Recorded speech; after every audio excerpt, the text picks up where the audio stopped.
Which section is this? Started off your MBA program. You started off with some expectation, I guess, right? How close is it to expectation, or has it surpassed expectation? What is in your opinion?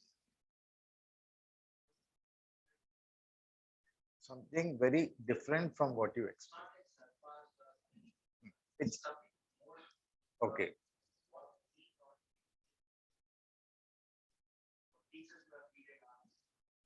Mm-hmm. Correct. Okay. Okay.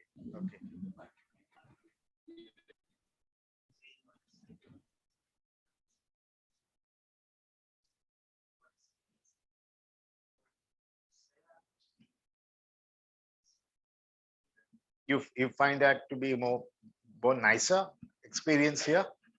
Okay. Anybody online? You were saying, trying to say something. Or if you did not hear the question, in terms of expectation and deliverables kind of thing. Yeah. Your thoughts? Similar? Yeah, actually my thought was I would like to learn the management courses, mainly focusing for this marketing management and the AFM, like accounts is going beyond the bouncers. Yeah, it's kind of. You know what? Yeah, I'll tell you what. I'll tell you. I think we should not record. I mean, nothing wrong. Only thing is the guys who are listening will not be able to follow.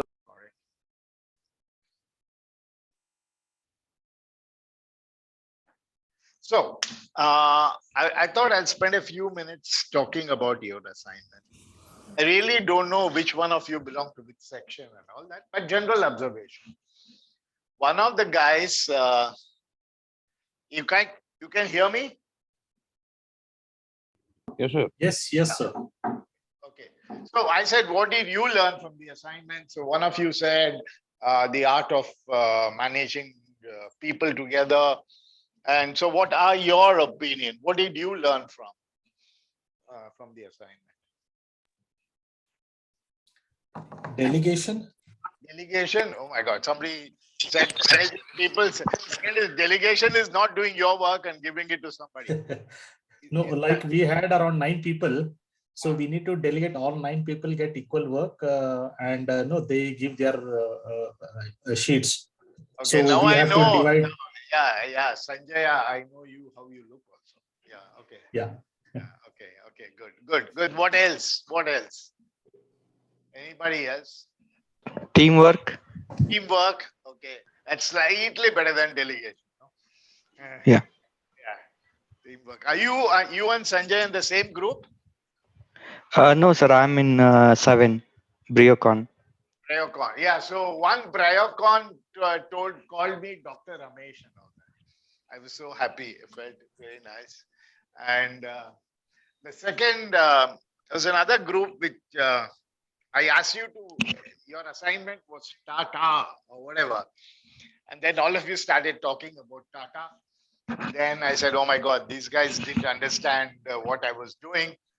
So I said, "Okay, this group is going to get less marks." Because they started saying JD Tata and all that stuff. Volume is very high. How does it now? Yeah, now it's better. Oh, he's supposed to say that, right?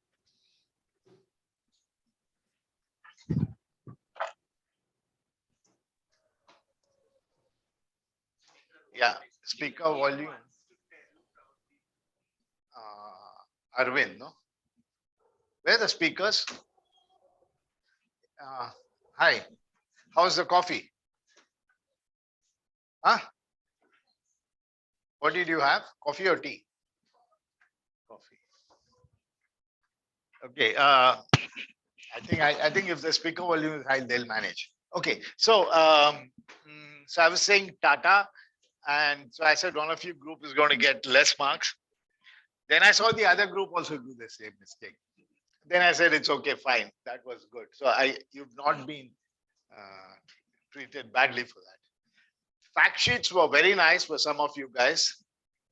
One of you did a design for the CD washer, but I now called it CD washer. Then naming of the CD washer by both the groups was good. Tata, and what is it? L&T Siemens or whatever, TLN. Now we can call them L&T Siemens. The analysis was very nice. Fact sheets were good. One group did a very good pestle. I mean, you guys can read what I'm reading out. Bryocon made one more group, made me the CEO of the company. And you didn't even take my permission for that. Yeah. So they made me. And I liked one. There was another Bryocon, which they made a very good fact sheet. There was a website. There was an address. And I don't know if it is, you just pulled out from Biocon, it's okay, but I was impressed. Yeah, so there was a website, it was called bryocon-health.com. That was very smart. I almost was tempted to go to visit the website. I was scared what will be in that website, so I didn't. So then there was address, there were patents. It's mentioned 1,200 patents. So on the whole, good job. On the whole, pat yourself on the back. Good job. And some of you have used the business model canvas. There are two things. This is a how many hour program? This is an 18-hour program. So in an 18-hour program, the challenge for me is how much do I squeeze in? I don't want to squeeze in so much that you lose the actual content. And I don't want to miss out so that you don't even lose out on the content as such. So, so I was not very keen to mention business model canvas, but the fact that some of you have actually used it, I'm now going to spend maximum 15 minutes, it says. So I'm going to spend a little bit of a time explaining business model canvas. See, business model canvas is a reasonably new tool. Okay, don't bother how it looks like. Just don't bother how it looks like. You get the slide. If you can see key partners, key activities, leave it at that. Okay, don't bother about anything else. So business model canvas was designed by this guy called Alex something. And Alex something. Okay, I forget his full name, or it's a bit of a tongue twister. You will use the business model canvas and a canvas. What is a canvas actually? Yeah, it's a temporary piece of work that you will do and see how it fits in. So a painter would use a canvas, just draw an imaginary sketch and looks how the nose fits in or the eyes fits in or things like that.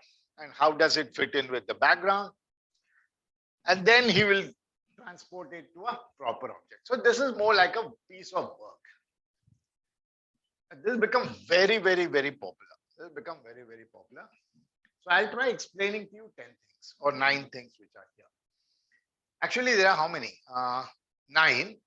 They added 2 more later on, which became 11. One is the social impact. The other one is environmental impact. So one first thing that you must look at is the customer segment. Customer segment. Who are your customers? Take the case of Bryocon. I just put, okay, if I put Bryocon there, it's just that somewhere I had to type some letters. So in the case of Bryocon, who are your customers? Anybody from Bryocon here? Nobody on the Bryocon group. Yeah. Yeah, guys, online, who is handling Bryocon? Nobody? That group is not here? Okay, never mind. So, or let's say T and L or L and T. L and T here? Yeah. So Isn't who it are for your? government projects, sir? Yeah, I think the volume is high. Thank you very much. We'll hang on for a minute. I'll ask this guy to reduce the volume. The speaker volume is very high.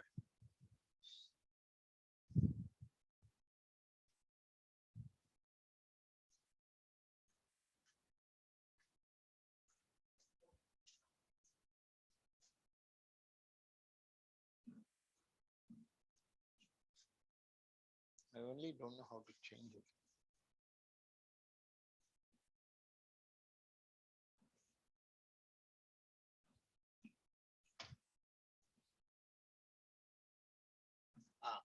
Okay, can you do me a? Can you speak now? One of you online. Yes, sir. L&T is a online. L&T is a government project stakeholder. Sir. Same or no change? Hang on. So for online, it was audible. It was good. Okay, now it's good. Now, are you better now? Yes, sir. It's fine. Okay, good. So, T&L, who are your customers?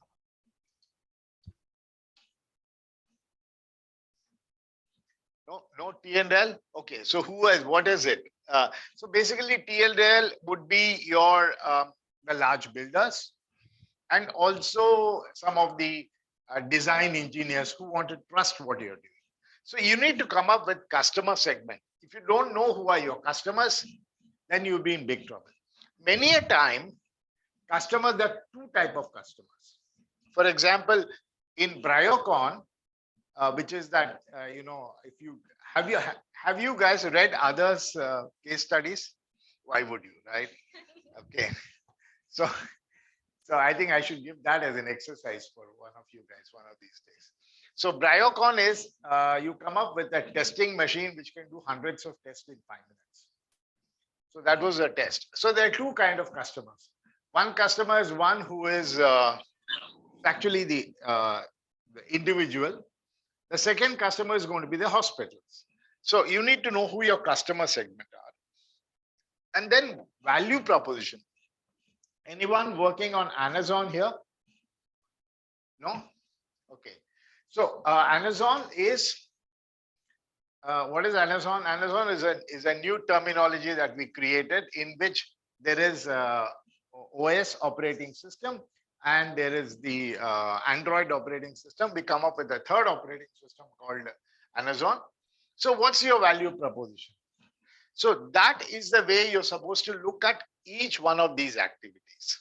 There's one additional line that I'll hang on here, and then we can probably move along. So customer segment, who are your customers? What do they think, see, feel, and do?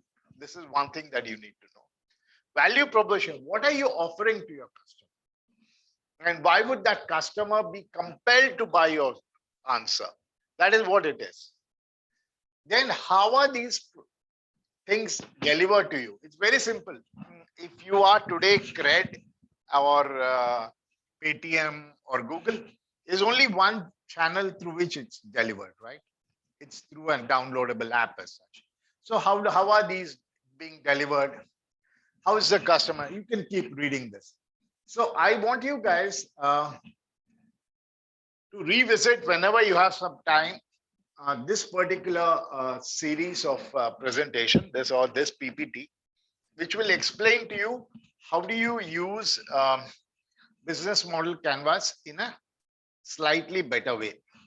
What happens? How do you handle a customer segment? Then what's the value proposition? There is a saying, is your company a painkiller or a vitamin? What does that mean? Any idea? Is the solution that you're offering, is it a painkiller or is it a vitamin tablet? What is the meaning of that?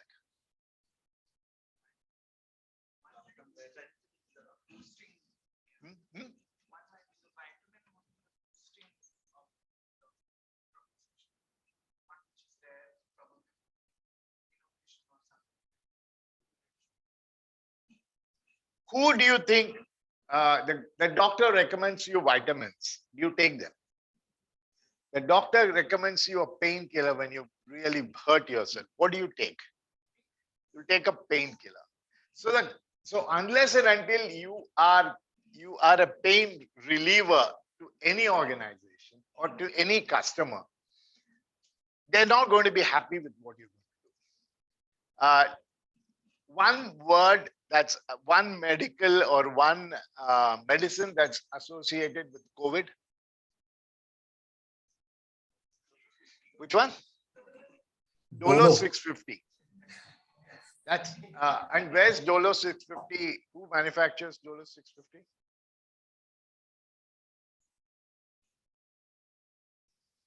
Any idea? Bangalore-based company, sir. It is. It's a Bangalore-based company. It's a Pharmaceutical reasonably company. unknown company, and I was so excited when I read about it. Supplier, sir. Virtually, they have an office on Race Course Road. I started digging more about them, and so you see what they have done. And I started reading about Dolo 650. I got so excited about it. Is that crocin is 500 mg. So and crocin is available off the counter. That means you could just walk in and buy yourself a crocin. I could be fudging some information or not fudging, just missing out some information. But so then what happens? No doctor is going to recommend you crocin. It's because you're going to pick it up yourself. So there's no point. So now one of your customer segment is not supporting you. Nobody is going to tell, take Vicks Vapor Up. The doctor is now going to write on a prescription saying that Vicks Vapor Up, right? But there's some odd sounding name which gives you the same effect. The doctor is willing to write it because that's not going to be available without a prescription. So when we went back to customer segments. Can you help me with trimester 1 section A EMBA classes? Not me, right? Actually, that way, which. What was that? Can you say a little bit louder? Or is it from that side? Actually, Ramesh sir or something is giving. Sorry.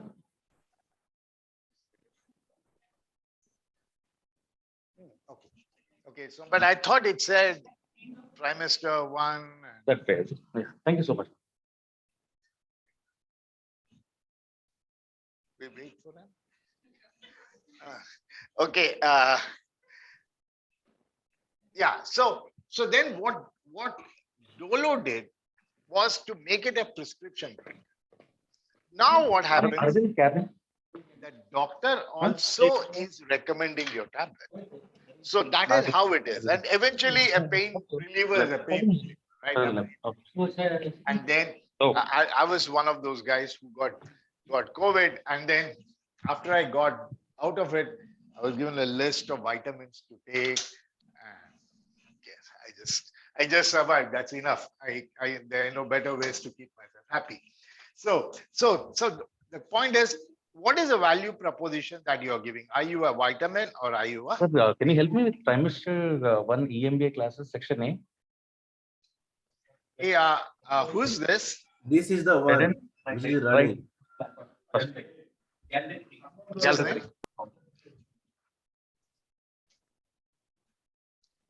Harin.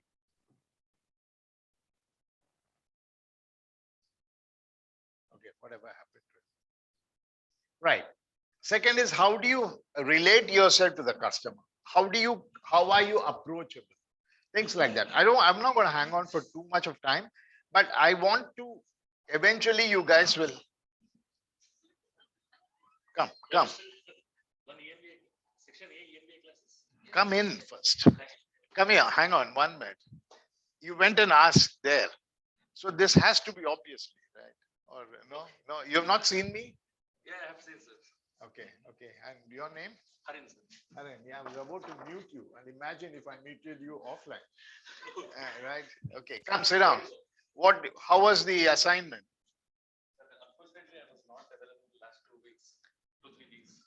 Unfortunately for whom? No, actually, Yeah. no, sir, I'm working as a restaurant manager HR. So a lot of things like, promotions, like variable pays and everything, I'm completely packed over weekends. Hmm. So that's the reason I didn't. So that's the reason I thought, okay, let me come to the campus directly and complete it on time. Perfect. Perfect. So now you plan to submit the assignment. Good job. Have you listened to the lectures offline? Yes, sir, I mean, not exactly, but I think I wanted to finish something over weekend. Good, good, good. Okay.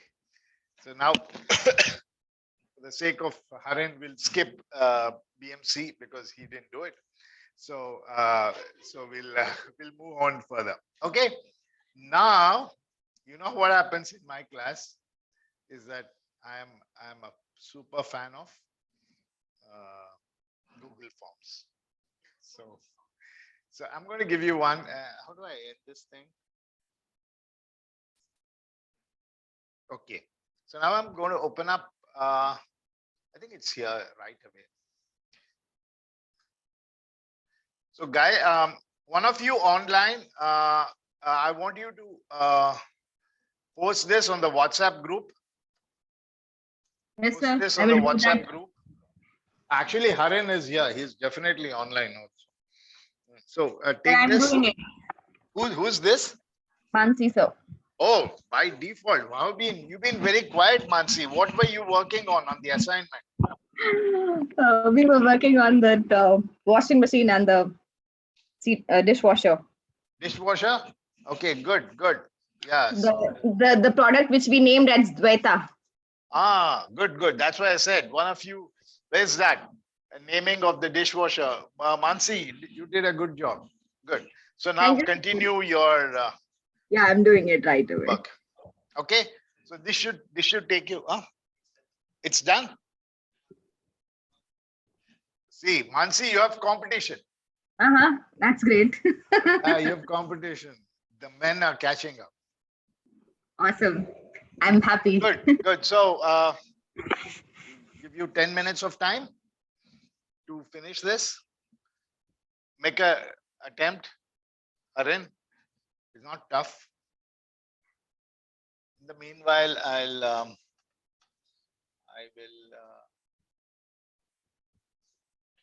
I'll open up the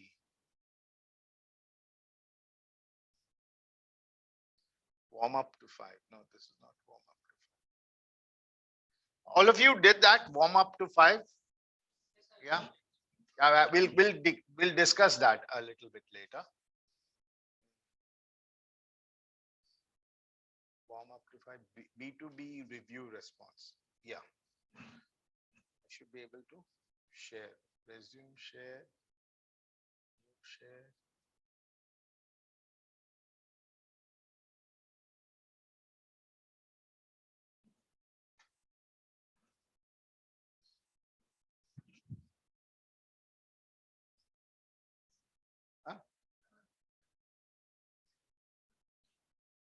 Do one thing. Can mute your phone. Yeah. Okay. Now go in. Go into the WhatsApp chat group. You will find a Google form link. Pick it up. Try filling in the answers. Okay. Are you able to see it? Working? Yeah. This is just a review of last class.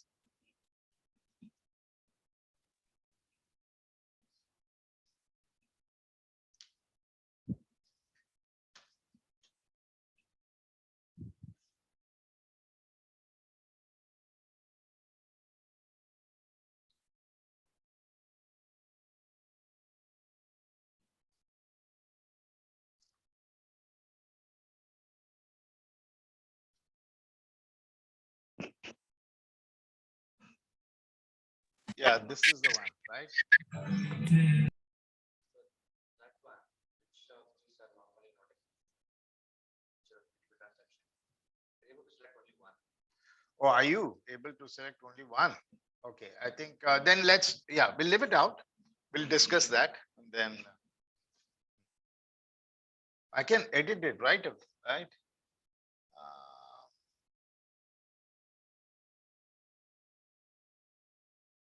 Multiple choice. What should I make it? Check boxes. Is that correct? Now, can you take a look at it? Maybe refresh. Can you see that? Yeah. Sorry. Thanks. Yeah. If you do a refresh, you should be able to do that.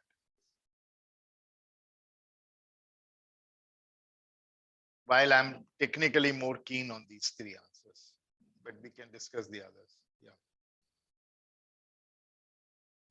Where do you work, Haran? You said you are a HR somewhere, right?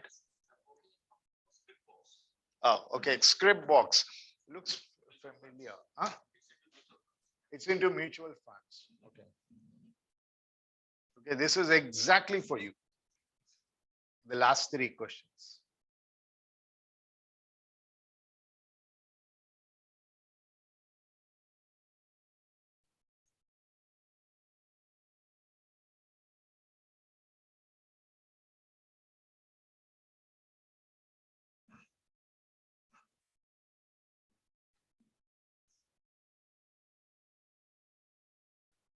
This is warm up to 5.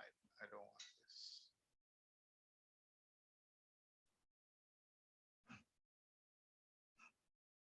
Still don't have any.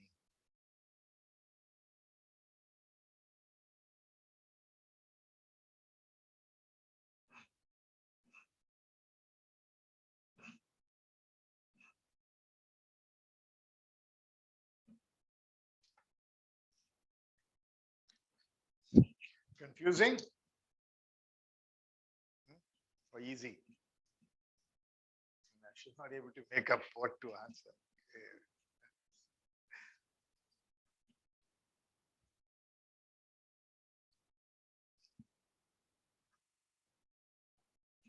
Following? Yes, sir. Your name? Rajendra. Rajendra. Good. Which group were you? 12, sir. 12. 11. 11. What was the assignment? It's completed. No. What was that? What? DPL, sir. DPL. Okay.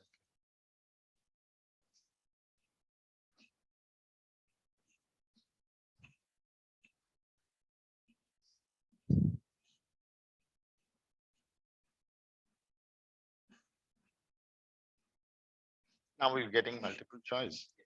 Let's see what have you done. Not a characteristic.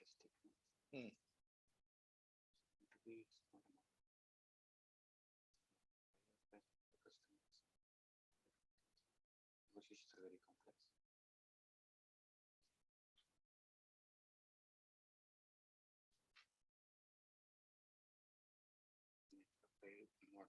very complex. I'm still not able to choose multiple answers. You're not able to Choose multiple answers. It's only. What are you supposed to do? You're supposed to refresh. Okay. So thanks to you, the next section will not have that problem. I was just working on it this morning. Okay. Actually, if not able to refresh it, don't bother. I'm more keen to know the last three answers. That's where you're stuck. And I'm happy that you're stuck because that's what we're going to discuss right after this.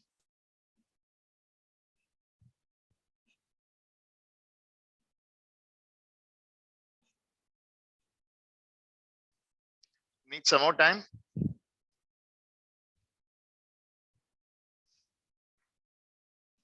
Another 5 minutes. Let me see if I have any responses.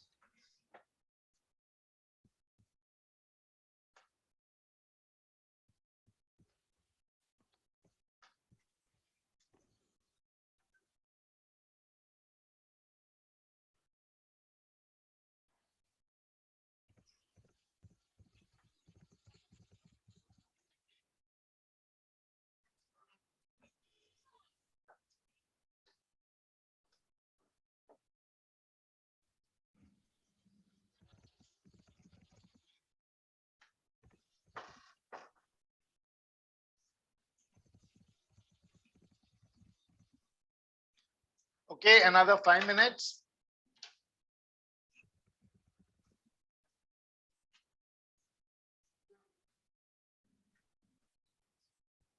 You both discussing the same answers or writing differently? No, you can discuss. I have no problem. What is the last question? Having answered the above, in your opinion, do you agree with the statement? Every employee, okay, yeah, okay, guys, every employee, irrespective of his position, profile of what, need to be aware that he's a marketing person. Briefly answer either way.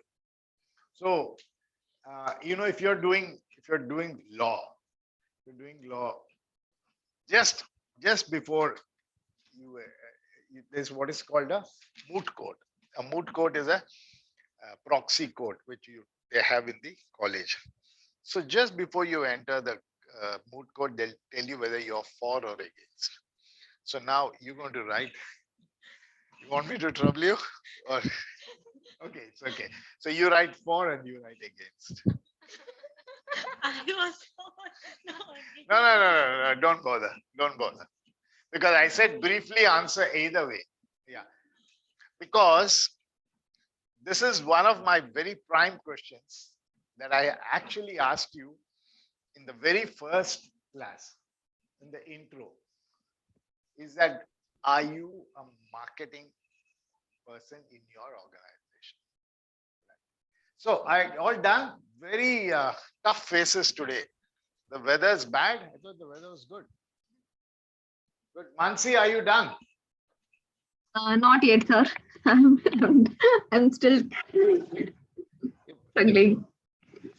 The two problems is if you delay, we'll have a 7th class. That's even worse, right? It's 2 minutes, sir. Yeah. Yes. Having answered the above, need to know the profile of the work to carry the brand.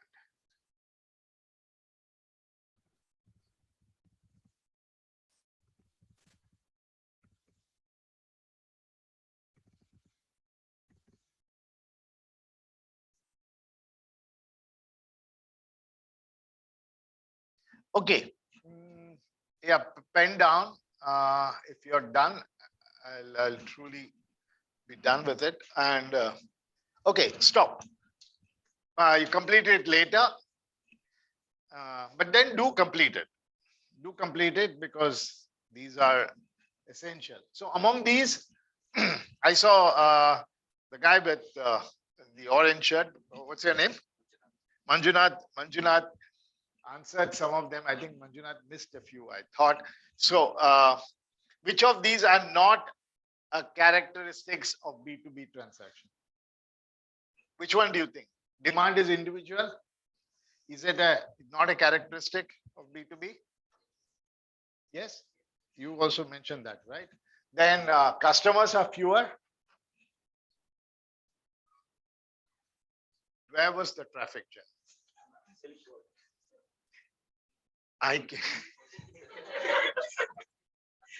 Okay, come. And you stay in Electronic City. Okay. Okay, guys, come. Okay, so both of you, here, please sit down here. This is punishment class. You don't mind? Okay, guys, we have 2 of them who just reported late. They are, what's your name? Chandan and Shesha Sai. So they're going to help me out. Which of these are not the characteristic feature of a B2B transaction? Give me the answers. You know B2B, no? This is accounts actually. Okay. Okay, good. Hang on. I know you need time to settle down. So I'll give you 5 minutes before you think. Nature of buy is personal, is not a B2B transaction. Distribution is direct, is definitely a B2B transaction. Buyer influence multiple is a B2B transaction. Negotiation is simple, is not a B2B transaction. Promotion is personal. is what? Promotion is personal. Is a what? Not a B2B transaction. If you say that, I'm going to shoot myself on my head. It is for Because B2B. I taught you guys is that B2B. B2B is nothing but B2B to B2C. It's all about personal selling, right? In a mobile phone, the employee of that organization, does he sell? No, it's some Tom, Dick, and Harry who's selling the phone. But in a power plant deal or in some big deal, it is personal. If you anybody who wrote promotion is personal is not a B2B transaction. Sorry, I didn't teach you properly. Okay, so go back. Promotion is personal. We'll go back to the slide. A product standardized. B2B is it B2B? Yes, sir, it is B2B. Product standardized is not B2B. I will customize the product for you, right? Are you guys missing me or not? This is a trick question. So this is confusing. So let's go back to the question and say, what are B2B transactions?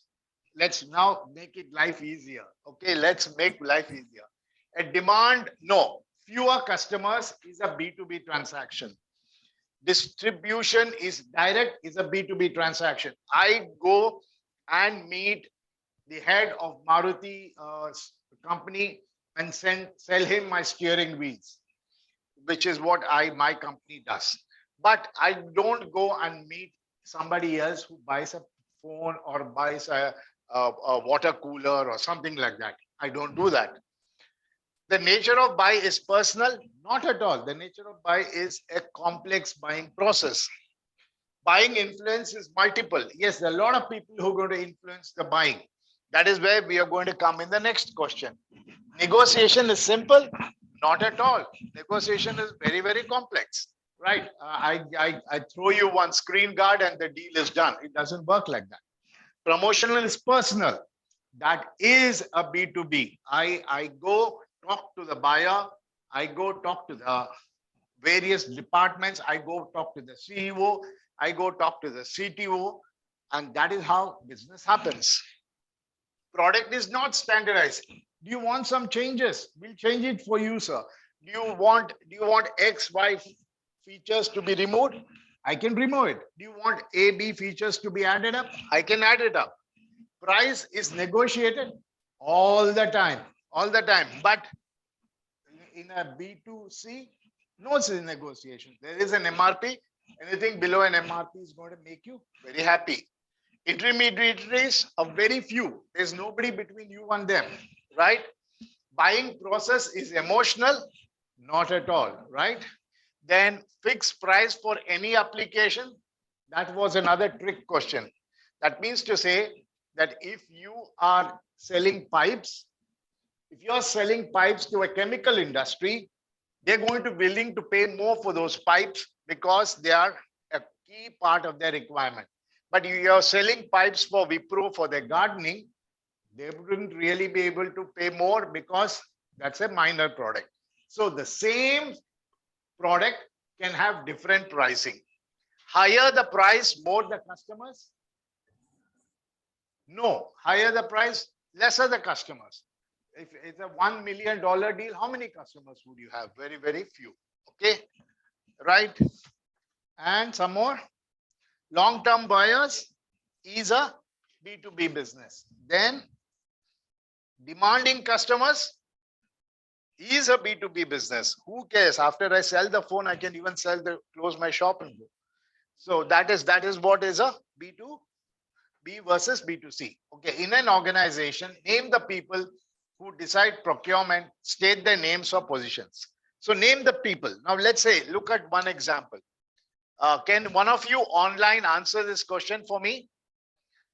In your organization or in an organization, who are the people who decide a procurement? Human manager and supply chain manager. Yeah. So who are they? Or there's only one guy or? There can be two people.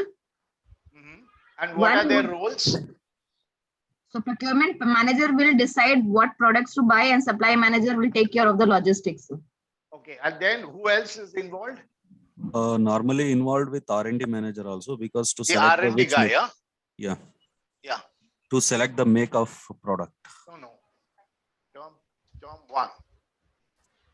Yeah, go ahead. Sorry, we had an interruption. Yeah. Anybody else? Sir, it depends on the case to case. If it is a project execution related, the procurement manager and project manager have been involved. If cost difference is more, then project head also be involved. Then, yeah, very good. Who else is involved? So even finances There are is a involved. legal team which is involved, Harin says. And then there's a Finance team compliance also get involved. Okay. Even CFO also will involve. Even if, CFO is involved. Okay. And the the business value unit heads also, sir. Which one? Business unit heads, Yes. even they get involved. So what is the answer to the question above? Is that there are many influencers to a procurement. Very clear, right? There are many influencers to a procurement. Then I come to the second part of my questions. In your opinion, between the seller, note the products are both tangible and non-tangible. What are non-tangible products? Services. Okay. And the buyer company, how many levels of interactions happen? That means to say, who is talking to whom? Just now, he said legal, somebody said compliance, somebody said finance, so somebody said something else. So now tell me, legal is talking to whom? Legal buyer is talking to? Legal seller. Then what else is happening? there will be a technical discussions. There's a between technical discussion between whom and whom. You need to name. You need between the buyer and the seller. seller. Buyer and the seller. Yeah, who in the buyer, who in the seller? The technical discussion between the technical team and the finance team. No, it's not the finance team. Yeah, so technical team versus The user, the end user team. the end user or whatever that is. Yeah. Right. Yeah. What else happens? Now I'm asking you the second point of the question, which is how many levels of happens during prospecting? What is prospecting? The process of a sale. In the process of a sale, how many people in your sale, the company which is selling, get involved?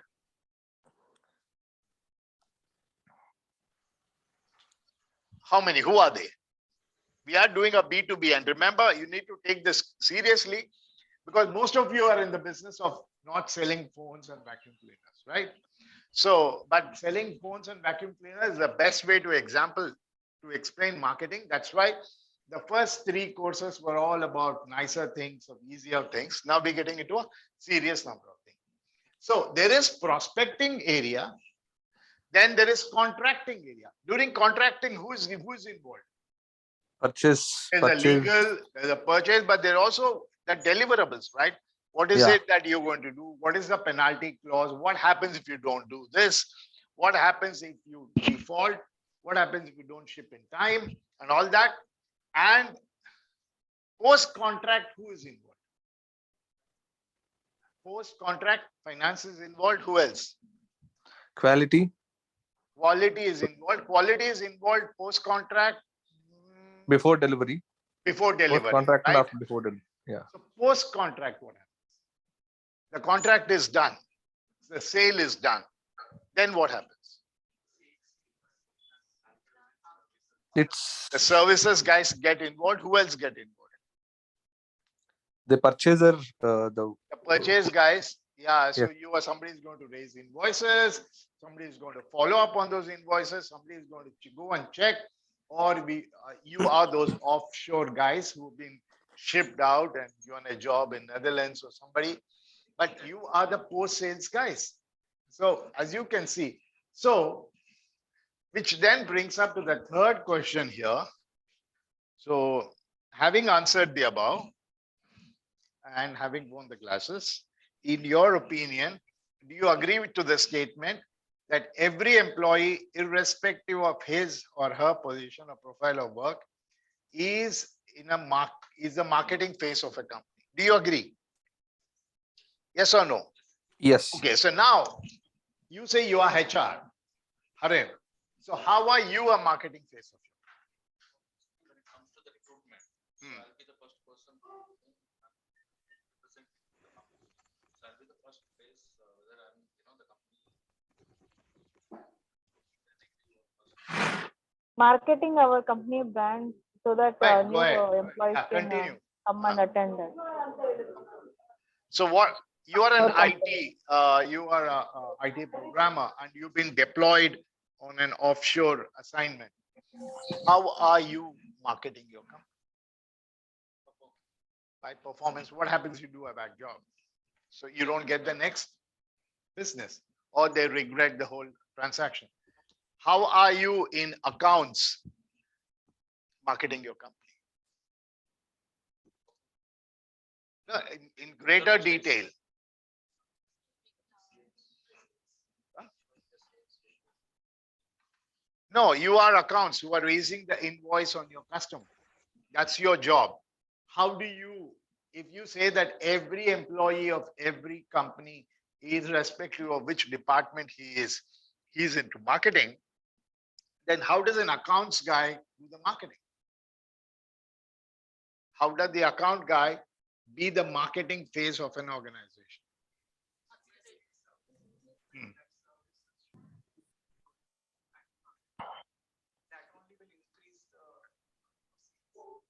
So yeah, the other answer would be if you are raising an invoice and the other company says, hey, listen, guys, we're going to delay a payment in 15 days.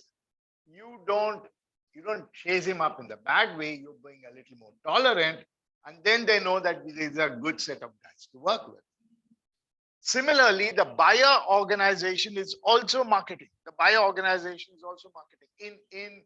In the company that I used to work for, the accounts guy would be really questioned if he didn't pay the vendor within 60 days. Whatever the reason, if you don't pay the vendor in 60 days, then he gets to be questioned by somebody very, very, very high in the organization. Why? Because if we don't make our vendor happy, he will not supply to us. If we don't make the vendor happy, he will not be with us during troubled times. So there are, every organization, every individual has to realize that he is the friend of an organization, irrespective of where he's sitting in the organization. So that was a long story to get you here at about 10:20. But let's continue with our class on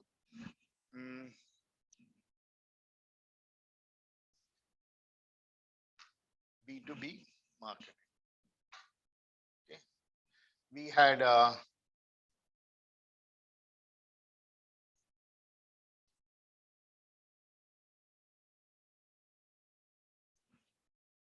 yeah, this is the one, right? So I want you guys to pay attention to this. Personal selling is a B2B thing. Okay, don't ever get it wrong. So now we finished all of this, and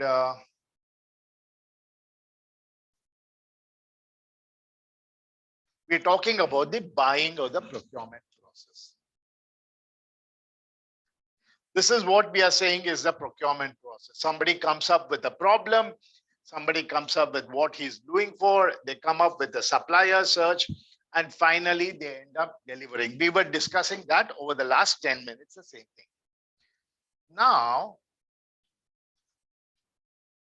this is the first stage of procurement. I'll leave it to you guys to read it.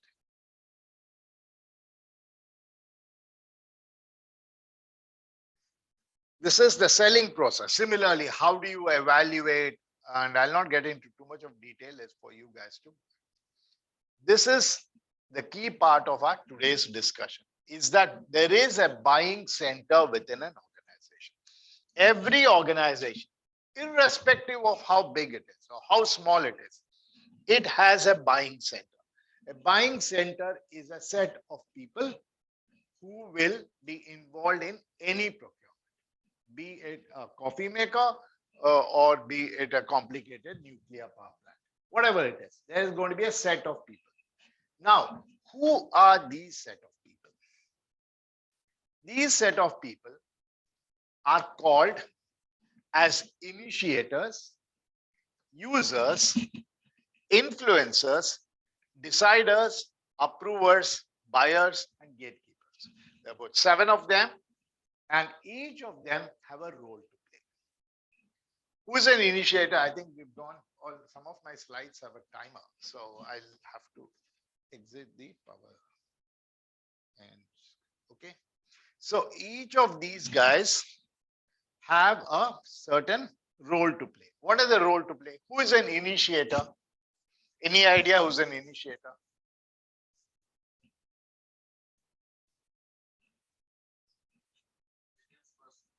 No, this is in the buying center. Who is the initiator? Within the customer who? The one who needs it most. The one who needs it most. Let's say he wants another machine, or he wants another lathe, or he wants another set of another whatever plant to be set up, or whatever that needs to be. That's the initiator. Who is the user? The user is the one who's actually going to be using the product. It's the boss of that guy normally who says, yes, we want it. The user comes and says, sir, I think the computer is very bad. The computer is very slow. I'm not able to perform. And then he goes and tells his boss, and the boss starts the process of asking for a new computer or a new machine. Who are influencers? Or let's go to influencers later. He then goes and tells his boss, he goes to another bigger guy, and that guy will have to decide whether this is a meaningful decision. Do I need and add another 10 more people to the organization? Do I bring in another floor to our office? Do I put up a power generator or things like that? Every guy keeps coming with requirements, right?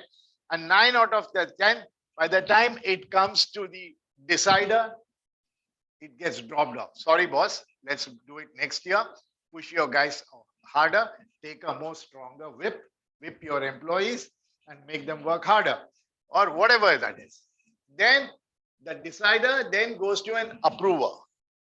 The approver is actually the big boss, and he says that, okay, the CEO of the company, and says, okay, I allow you to buy this.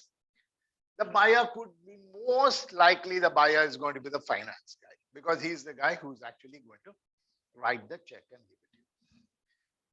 One thing I want you to remember, that these are names, and many a time it could be the same person with different positions. The initiator and the user could be the same guy in a smaller organization. The decider, the approver could be the same guy. The buyer may also be maybe the same guy who signs the check. If we understood all of these, I want you to get involved at 10:30. It's too early to sleep. I want you to get involved in who are influencers and who are gatekeepers. Who is an influencer? Who is an influencer and who is a gatekeeper?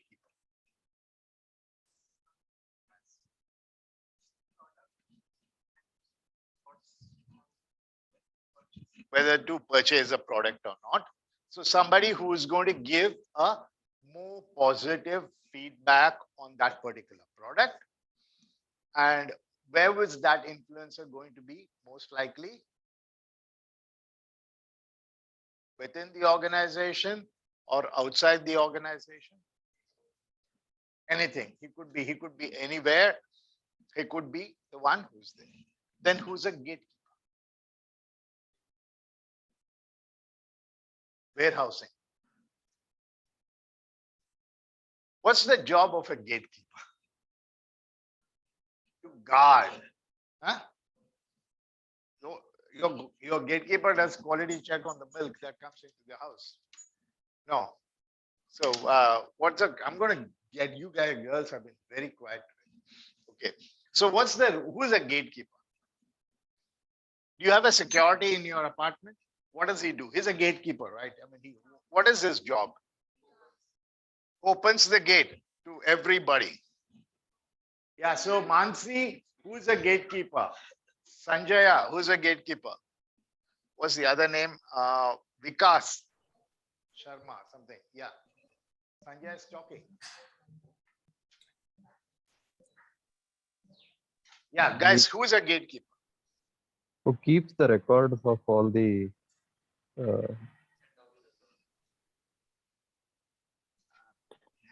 Have you ever? Okay, now I have to unfortunately switch on to a different discussion to make you guys understand. Have you guys ever gone to two options? Which one do you want, Chennai or Mumbai? Chennai, okay. Have you ever gone to Poise Street, a Poise Garden in Chennai to meet Rajnikant? You go in front of the gate and then you try to enter the gate. What does the security do? He throws you out, right? But while he's throwing you out, you keep begging him, sir, one, what is it called? Saliva or whatever it's called. With one thing, at the same time, there's this car of Kamal Hassan which comes in. And what does the security guy throw him out? He opens the gate. Okay. Understood? Very clear? Perfect? No ambiguity? I want one more example? No. Now tell me if you understood this. What is the... Okay, then what happens? I'll make it a little more easier for you. And then it so happens that earlier, I incidentally met up with Kamal Hassan. It's really turning out to be a true story now. So I met up with Kamal in one of those hotels. We were just having breakfast together. So I had an opportunity to sit and talk to him for about 10 minutes. So now I was standing it's my story actually. I'm creating one, don't mistake it. Is that I'm the one standing in front of the gate, requesting the gatekeeper to allow me inside. He's not allowing me. And then Kamal Hassan sees me, he notices me, and then he says, hey, allow him inside because he's an influencer, right? He's able to influence the gatekeeper to allow me inside. So now, who is a gatekeeper? If you guys got influencers so well, why don't you turn the influencer around? He becomes the gatekeeper. Sanjaya. Sir, I think it's a technical person who will clear whether this is okay for or not.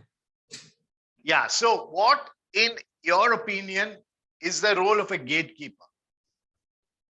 He'll sort out. I mean, he'll shortlist. Okay. Sorry. Yeah.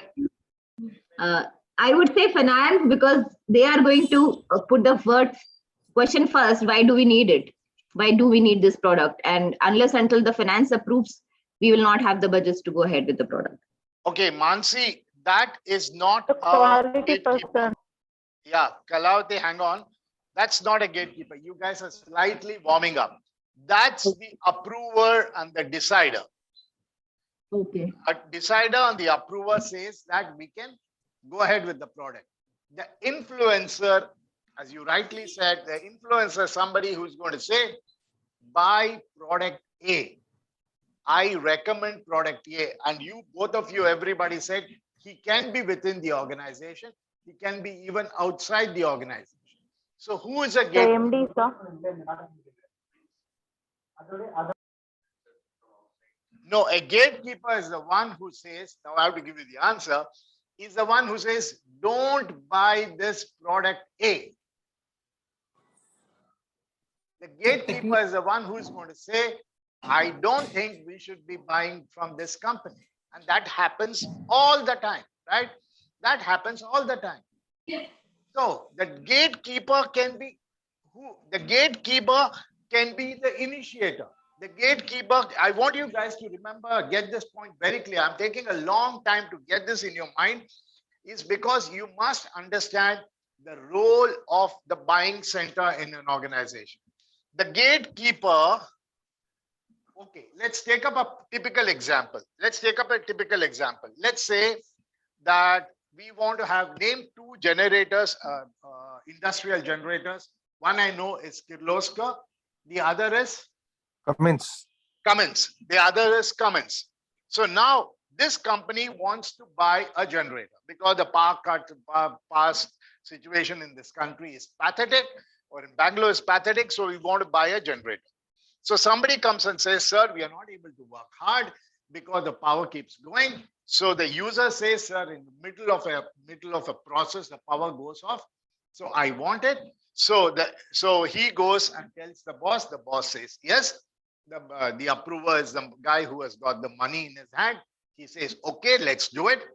Then they go looking out for who is the best company to buy. Do we buy Kirloskar or do we buy Cummins? You pick up the call and then you say, hey guys, which one do I buy? So the guy says, I have been using Kirloskar for the last 10 years in my organization. It's perfectly fine. Go ahead and buy it. Then what happens? They say, okay, let's buy a Kirloskar generator. Then the user then really understands that you're buying a Kirloskar generator. He comes to the buyer, he comes to the decision maker and says, sir, don't buy Kirloskar generator because actually that Kirloskar generator, some crap reason I'm creating now to make the story interesting, is that works good for the garment industry because of power fluctuation. I think the sewing machines may or may not work. I know where the story is coming, but it will not work in our area of application. So don't buy Kirloskar. I strongly recommend you to buy a Cummins generator. So now what happened?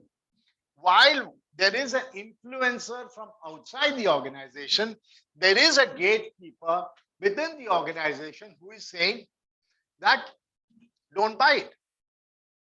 It happens all the time. So what do you do now?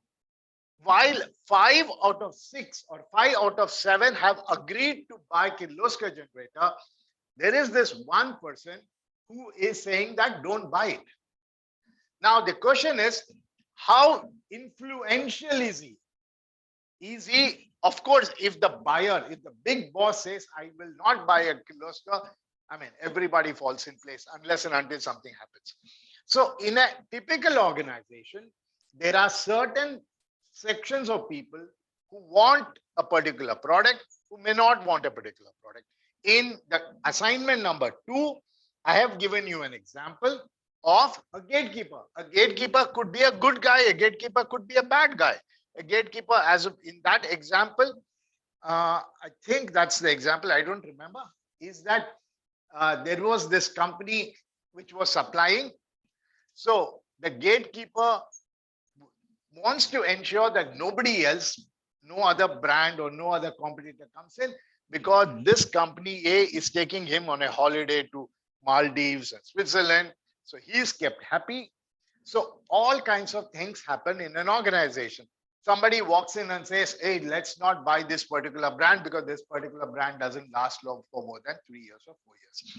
So in any organization, there are 7 sets of people and you need to give them a position in your entire mapping to make sure that this happens. Okay.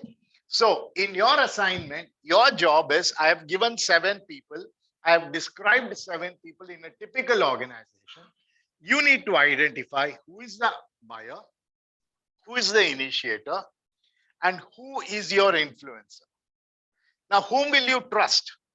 Your influencer is your friend. The gatekeeper is your enemy to a certain extent. But if you can convince the gatekeeper that my product is indeed better, then the gatekeeper becomes an influencer. So this is what happens in a typical buying situation. Mansi here. Sorry to interrupt you, sir. So when you are saying influencer, can it be the quality control guy in an organization? The influencer can be a Quality control guy? Of course, the influencer can be anybody. The influencer can be anybody. The influencer can be the finance guy. Influencer can tell you, the influencer can tell you that initially the cost of this product is 10% more, but trust me, this guy runs 10 years longer. It will make up for it over a period of time. So in a solar plant deployment, who is the influencer? The solar plant deployment, it's the finance guy who is an influencer. Despite us pumping in a lot of money today, over the next 10 years or 15 years, we should be able to make up for it. So it could be anybody. Mansi, it could be just about anybody who is going to be involved. A decider or a... Pardon? Thank you so much, sir. Obviously, they are playing a similar role. One is positive, the other is negative.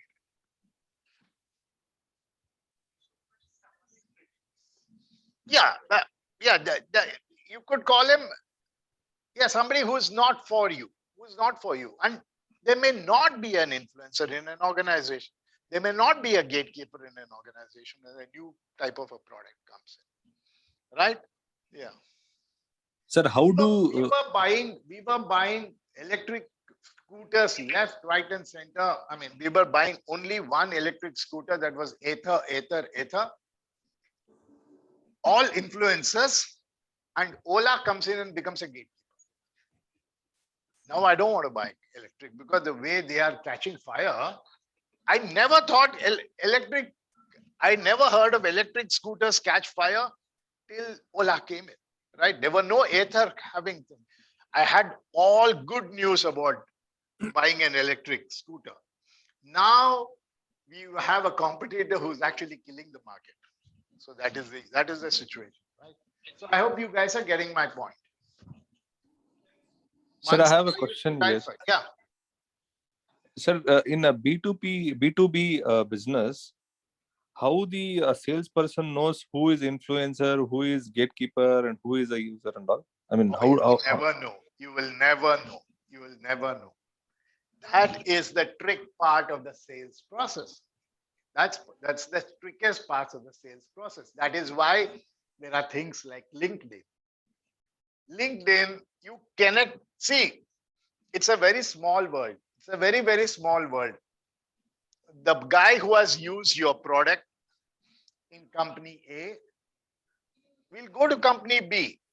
He liked your product, he'll recommend the product in company B. He didn't like your product in company A, he'll not recommend your product in company B. So in that example, this I don't know, I'm sure none of you have seen the assignment. So in this example, it's Hewlett Packard versus HP versus Tektronix or something like that is the example. So this guy says, in my earlier project company that I was working for, this HP equipment just let me down. So I will never touch a HP equipment. He now moves to another company. And do you think he'll buy an HP equipment? Depends on who is he. Is he strong enough a guy to make that decision? Yeah, so it's very, very, very difficult for you to find out who is the influencer, who is the thing.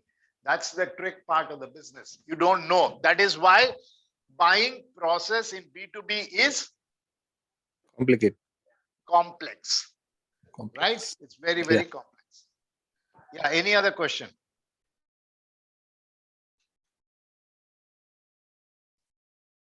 So more on that. Then we come to the last part of today's conversation on B2B, which is, I'll leave it to you guys to look at all this. There are three buying situations. One is called a straight rebuy, a modified rebuy, and a new task. What is a straight rebuy? A straight rebuy is you're buying tires for the Maruti 800 car. You've identified two sources. and then you just keep ordering. Anybody can order within the organization because the company is checked for performance, the quality compliance is done, there's a legal contract, pricing is fixed, everything is done. You can just, Mr. Maruti can call up Mr. MRF and say, send us another 100 tires. Straight rebuy. It's a very simple process of buying it. There is what is called a modified rebuy. What is a modified rebuy? A modified rebuy is some things have changed within it, but not drastically. Not drastically. Let's say you were ordering whatever, the clutch and the gear component for the car with some guy. Now you have moved to an automatic gear system. Nothing much has changed within the entire setup except that you have redone that. But actually that's a huge major change. So we'll not move into that. We'll look at a slightly different kind of a modified rebuy. That's actually the changing from automatic manual to automatic is a huge change. That's actually a new task itself. So a modified rebuy would be that a small variation in the component. There's a small change in the entire thing. So what do? You normally go back to the existing vendor, but there could be a price change, which might need an approval from somebody higher up the organization. So it's not as simple as a rebuy. It's a modified thing. Your requirements have changed, the capacity levels have changed or something. Let's go for a modified. New task. What is a new task? New task is a completely new requirement. A completely new requirement. I'm moving in from fuel fossil cars to electric cars. So the whole procurement is going to change. So there are three kind of buying options. So if you are a new supplier to that organization, which is the best place for you to enter? New task. New task is when you go ahead, pitch yourself, because if they are open to negotiation, open to look at it. Straight rebuy, impossible. You won't even know that there is a straight rebuy happening. It's so much within the organization that happens. A modified rebuy, you might try to make an entry because there is some changes. So you might, if you lost out on the earlier order by a small margin, now is the time for you to buy. So these are the three kind of buy components. I'm going to leave you with this statement. So any questions on these things? I'm going to hang on for another 5 minutes. What is the time now? 10:45. I'll give you 5 minutes, but I want to make sure that each of you have understood one, the buying center, two, the modified rebuy, and three, the entire B2B. Anything on these three things, if you have questions, this is the best time for you to talk to me because we are now moving out of B2B to another subject. All clear? Online. It's clear, sir. It's clear. Perfect. Crystal clear. Who said that? Ready by ready. Okay. Right. So this is the thing. You'll obviously get questions on modified rebuy.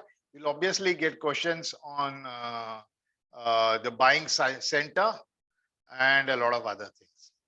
Finally, in a buying business, price is the least component in a B2B market. It's quality because that eventually impacts it. So that's done. We have moved out of B2B. We move into another subject, which is called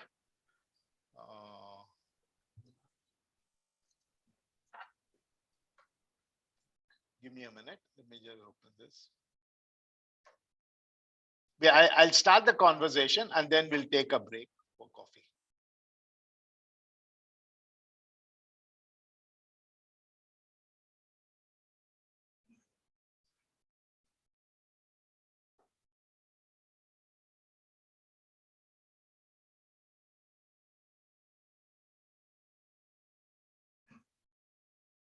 Okay. Price. What is price? Give me. How do you define price? Value of a product is price now. Okay. What else? Tell me everything you know about price. If you tell me everything you know about price, Cost we'll not discuss. plus margin. Cost plus margin is price. Okay, very good. What is cost? Cost like how much we are spending to make this What product. does it cost to make? And that involves raw material. And then what else? Cost of an idea. Okay. What else? Production, marketing, advertising. Okay. Whatever you say, I'll agree. Yeah. Okay. Go ahead. What else? Value for money. Right. But you were trying to say something. I don't. The margin that is involved, the cost of moving it from A to B. What else? What else determines Value of now we are slightly more value of that goods. value of the goods. Okay. I was asking Sir, what it is determines price. He's saying brand. Okay. What else? Quantity determines price. Very good. Demand also Place determines determine price. Okay. Quality of service after that. Okay. What else? Knowledge of competitive market. What else? The five musketeers. Yeah. What else? What else is price? Is Sir, price important? it is the amount at which the consumer or customer ready to buy that product. So now we finally consumers coming in at some point. So the consumer, so what if the price is 100 but the consumer wants it at 80? Then there is a small problem, right? Now, one of you have to give up. So what else is price? What else can you think of price? Demand and supply is price. Brilliant. Okay. What else? So when does price go up? When demand is more, price go up. When demand is more, price go up. When demand Yes, is sir. less, price go down. Now there's argument here. What now? Who do I buy? So he's saying, now let's see. No, so now let's get clarification, move forward. So price goes up when the demand is high. Sir, do you agree? Do you want to fight it outside, come back, or you'll settle it like good people over a discussion? Okay, over a discussion, agreed. Okay.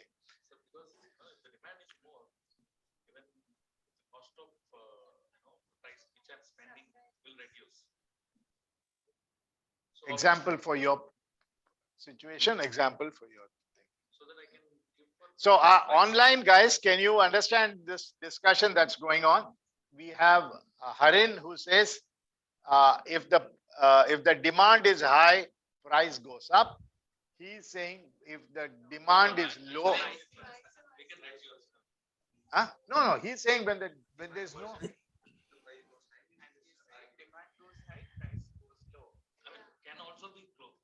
Can also go low. And what are you saying?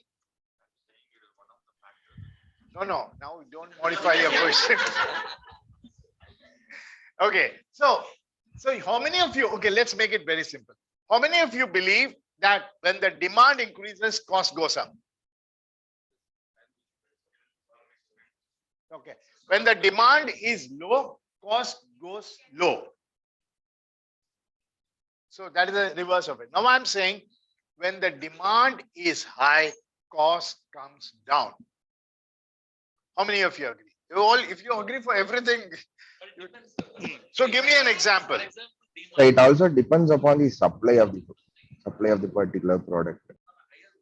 Yeah, so the cost of a sanitizer, what happened? Or a mask, did it go up?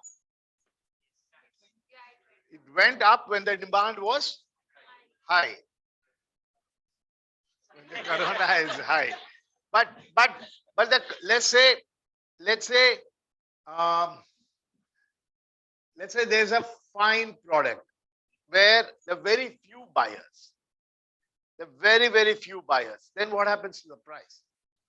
The price is high too. So it's all very subjective. So we'll discuss all of that. So unresolved issue is that it's a very subjective thing. I mean, if the price of air tickets goes up even when the demand is high, it's because you have no other option, but you want to go. The demand is high when it's an RCB CSK final. Just because more people want it, the price goes up. But if nobody wants it, the price goes up because we have to cover the cost of my own services. So how do I service? How do I service 100 customers? So hence, sorry, the cost of doctors became very high. It's because they were risking. There were very few patients coming. So now I'm willing to take care of you under certain dire conditions. So I'm willing. You have to pay me more. So price is a very funny thing. What else is price? What else is price? Tell me. Just warm up and then go for the one who gives me the best answer. We'll have to look at it. So we are talking about all kinds of things. The pricing of perishables. What happens to the pricing of perishables? It decreases as the time goes. So what's the best price of a perishable? Okay, there's let's say fish. Fish in the morning is $10 per pound or something, but in the evening it's about $2. So when will you buy fish? If you eat fish, that is. You're willing to pay $10 for it. Fresh fish. Why not go a little late and pick it up at $8? $8?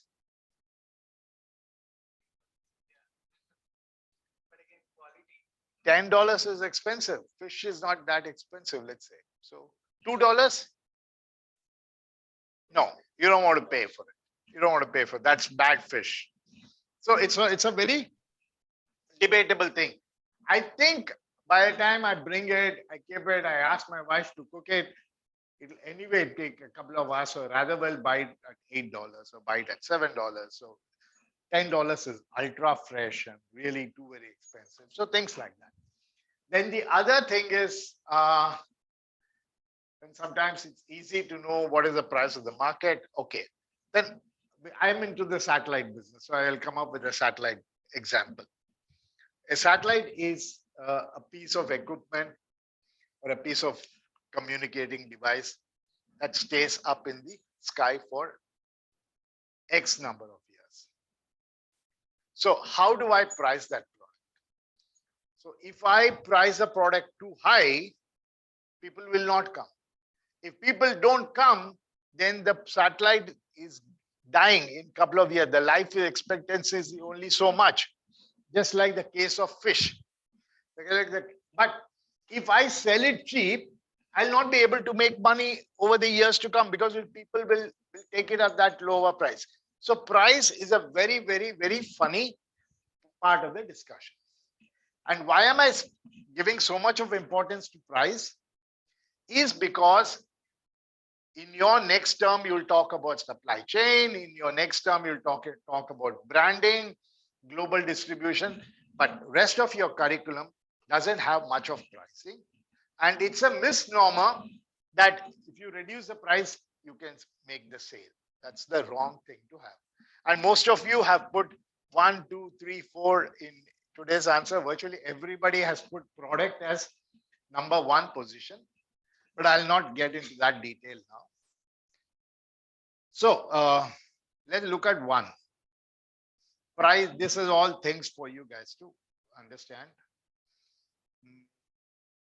Demand and supply, there's a particular curve.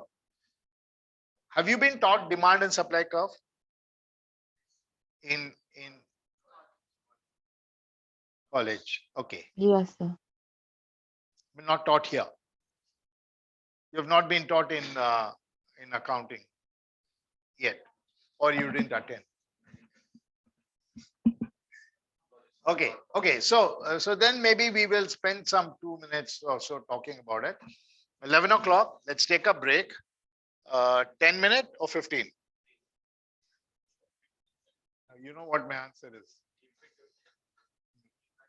Okay, 15 minutes will be here. Okay. Demand. Okay. What is the demand is for 15 minutes. But then what is supply? The product. I have another class. So I have another class. I'm taking the class again from 1:30 to 4:30. So I'll get exhausted. So if you want me to stay fresh, you must have a short. The supply break has to be smaller so that I'm more active. So what do we do? 10 or 15? We'll build it out. Okay, good. Go ahead. We'll see you in 10 minutes. 15 minutes.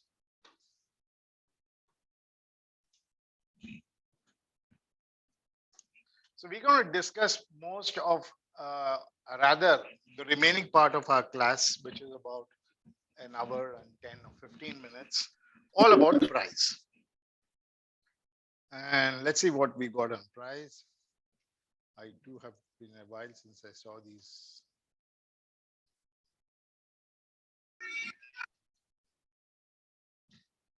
Yeah, okay. I'll briefly talk about the curve, but then I think you will have your other classes talk about it.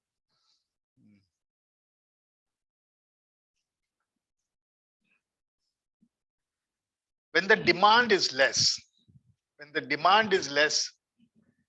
people don't want to manufacture, right? Why would anybody want to sell when nobody wants it? So when the demand is less, the price will go up.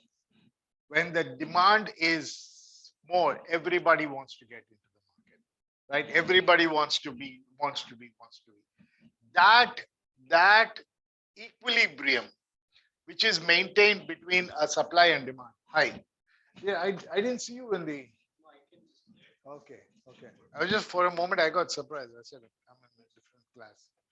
Okay. So this is an equilibrium of pricing that we will achieve. We'll not spend too much of time on this because I have many other things to do. We'll get back to it at the right time. General feeling is that you make more money during the growth phase. Contrary to what this is at the introductory phase, you actually let go some discounts, make people get attached to you. Now, if you look at the kind of addiction we have to Dunzo, Swiggy, and Ola and Uber, the prices are virtually shot up now, right? I mean, if you earlier I used to travel one place A to B was $150, is now $400. But that's where it is. That's the period of time when an innovation happens. This is the stage. This is an interesting stage in any product, the maturity stage. That's when people say, these guys are making money. And this is a time for me to enter into the market with a different product, with something unique or something interesting and things like that. But our concentration for most of our discussion is on price. Price has actually got three components. It's got the economics of it, it's got customers, and it's got competition. Each one of it has an influence on how your final product pricing happens. What is, we call it Pati Patni or O, just to give some kind of a thing that you will not forget it or such. What is economics? Economics is that part of the pricing which you can control. Meaning, you do a better negotiation with your supplier, you get a better price. You do a better quality control, or you do a better production control, you get a better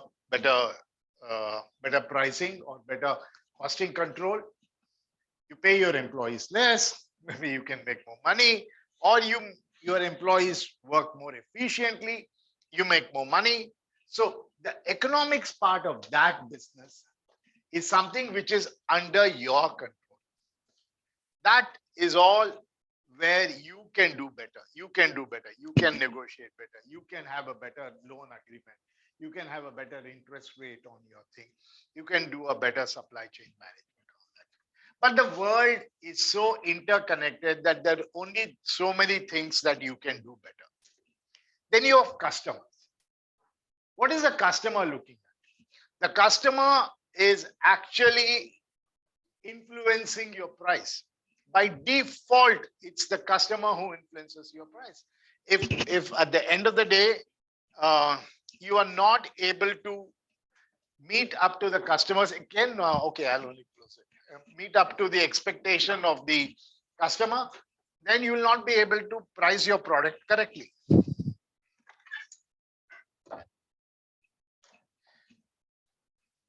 And the third and the most important thing is competitor. It's one world where there is no competition. You can demand the world. They pay $1 million for no product of yours. But there is no such situation where there are no competitors. Virtually, there are competitors all over the place. So pricing involves economics, the role of customers, and the role of the competitor. What is the economic part of it? Like I mentioned, how much does it cost you to produce? How much money do you actually want to make? Do I work on a 2% margin, or do I want to work on a 100% margin? Don't know, depends on what it is. Are you able to do it? And where are you on the supply and demand curve? Now, there was a period of time, again, to that example of COVID and sanitizers and masks, huge supply issues, huge demand issues.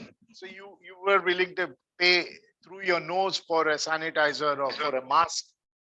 And then the supply demand curve kind of settles down now. I think for the rest of the life of the mask, I think this is what the pricing is going to be, because there are going to be X number of additional people who are going to be putting on masks.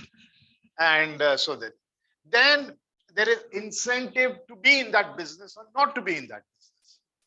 Why do you want to be in this business now? You made your money in a certain thing.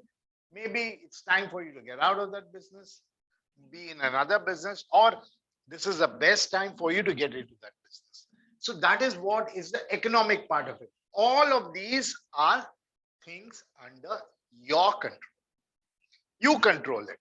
You control a better product pricing, a source pricing, or whatever that is called, to do that.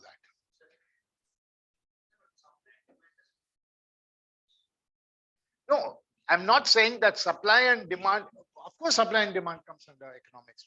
Why would that not come under? So yeah, equilibrium price on that as well.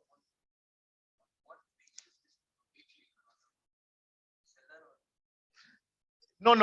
Okay. Now there are two ways to answer this question. Is to go back to the definition of what is economics. Okay. For the purpose of simplicity at this stage, is do you want to, okay, you have lots of money with you. Do you want to get into the business of manufacturing masks? Will you? Why? The trend is gone. Redefine it. Redefine the word trend. Trend looks too trendy. Doesn't look too managemental. So what is it? Huh?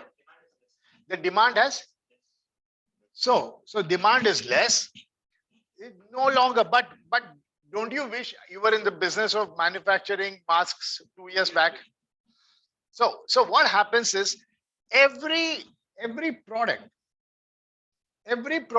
has a situation in which the entry is to be defined or not. But even today, I will tell you that maybe it's a good business for you to be in mask business, knowing your limitations, knowing what your limitations are. You don't expect the market to boom up. You also don't expect the market to die. there are going to be certain people in our lives who will wear a mask all the time, hang around. So for the good of it, right? I mean, I also carry a mask with me, but you never know, you might need one. So the market has boomed from 2019, has reached a situation like the product life cycle curve. It reached a situation.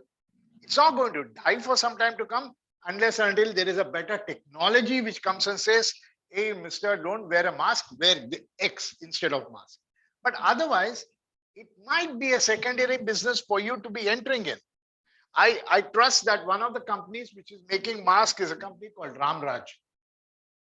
The guy does 101 things and he also does masks. But he never was doing masks in 2019. But trust me, for the next 25 years, he will do masks. Because he now knows that I will not make money. It is what? Now, the other language is, think of all of that we have talked about. I just stuck to me that it's one of those BCG Matrix situation. Where is it now? Guys forgot what is BCG Matrix? You remember that, but what are the components of BCG?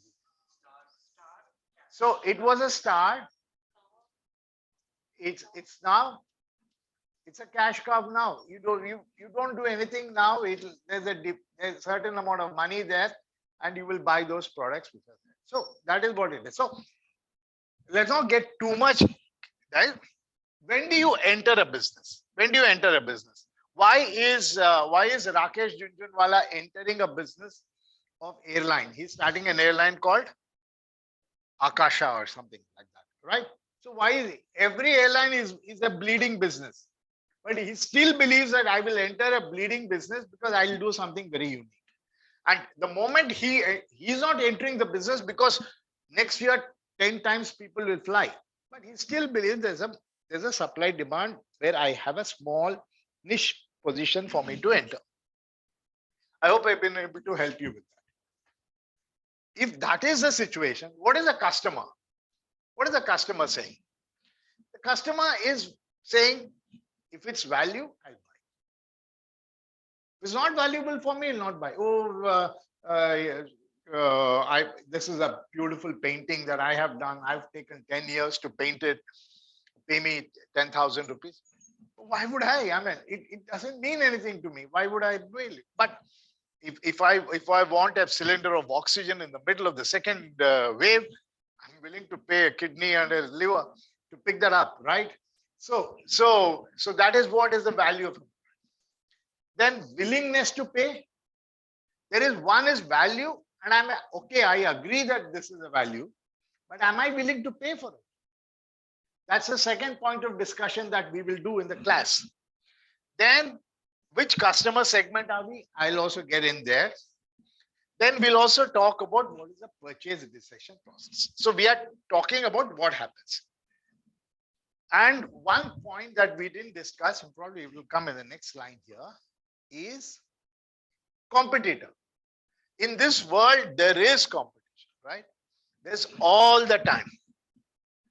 Why are they buying? Why am I buying Redmi phone? Because it's the best, in my opinion. I mean, it's all an opinionated discussion. It's the next best phone that I can buy if I cannot afford a Samsung.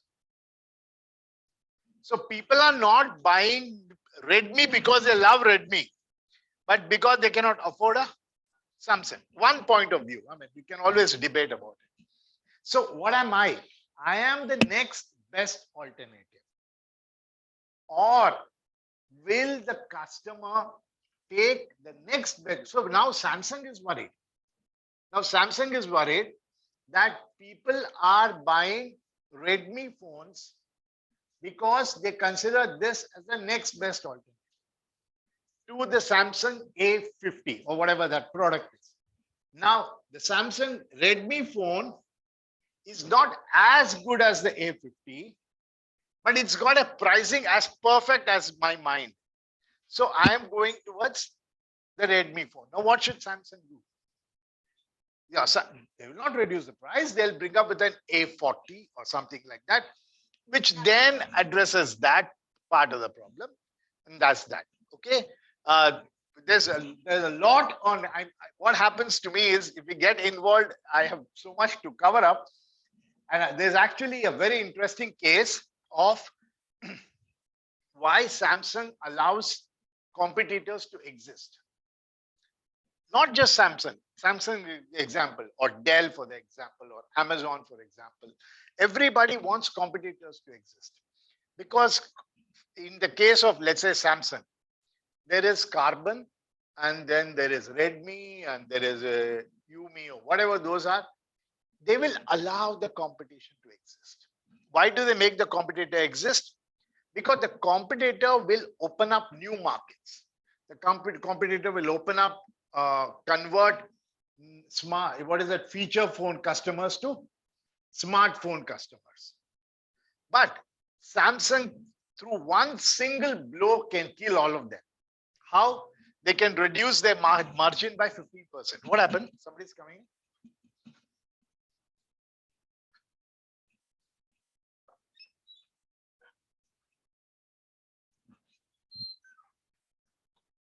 Ghost. Okay, so we'll get into all of this. So what is a competitor looking at?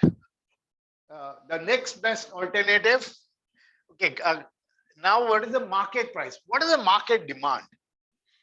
How much is the market demand? Am I above the market price or am I below the market price? Then market share. We'll talk about all of these in the next 1 hour. Let the ghost out of the room and let's play real discussion here. Now concentrate. I really want you guys, next 45 minutes is deep discussion. The relationship between the customer and you is called price elasticity. That's the conversation is over. Do I give him discount? Do I reduce my margin? Do I charge him higher? Do I charge him low? This product have the value that I'm looking out for? That is what is happening. The discussion between the customer and the competition is called price discrimination. Should I buy product X instead of product Y?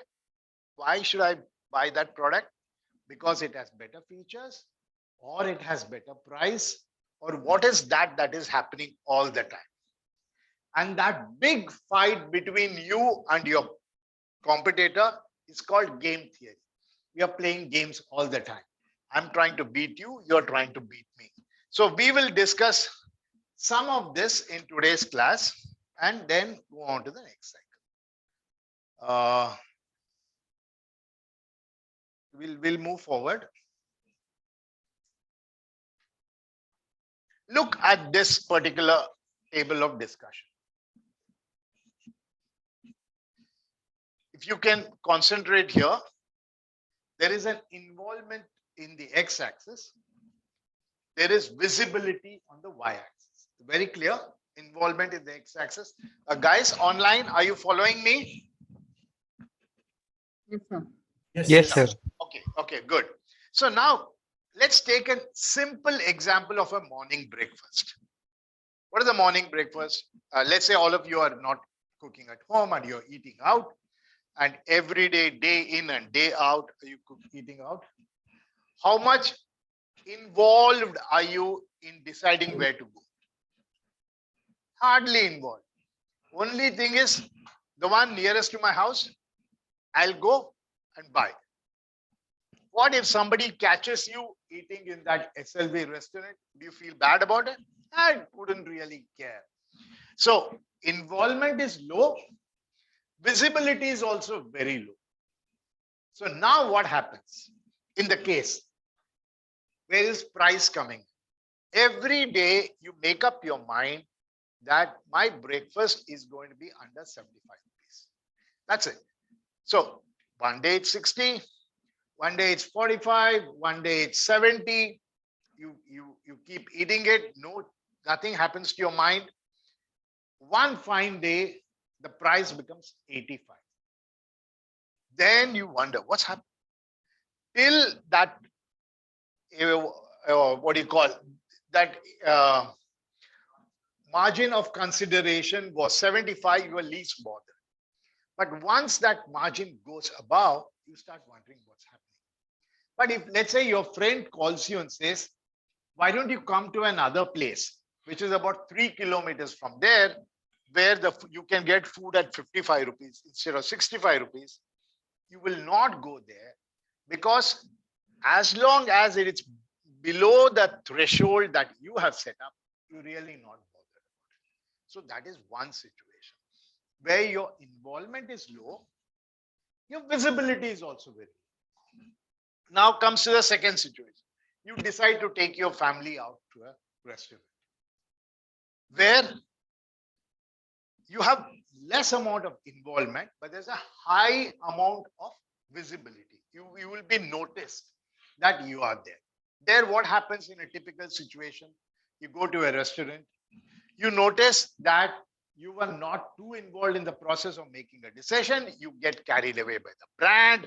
You get the fact that you don't want to spoil the evening. You go there, and then the bill arrives. 9 out of 10, you say, oh my God, this bill is too much. Right?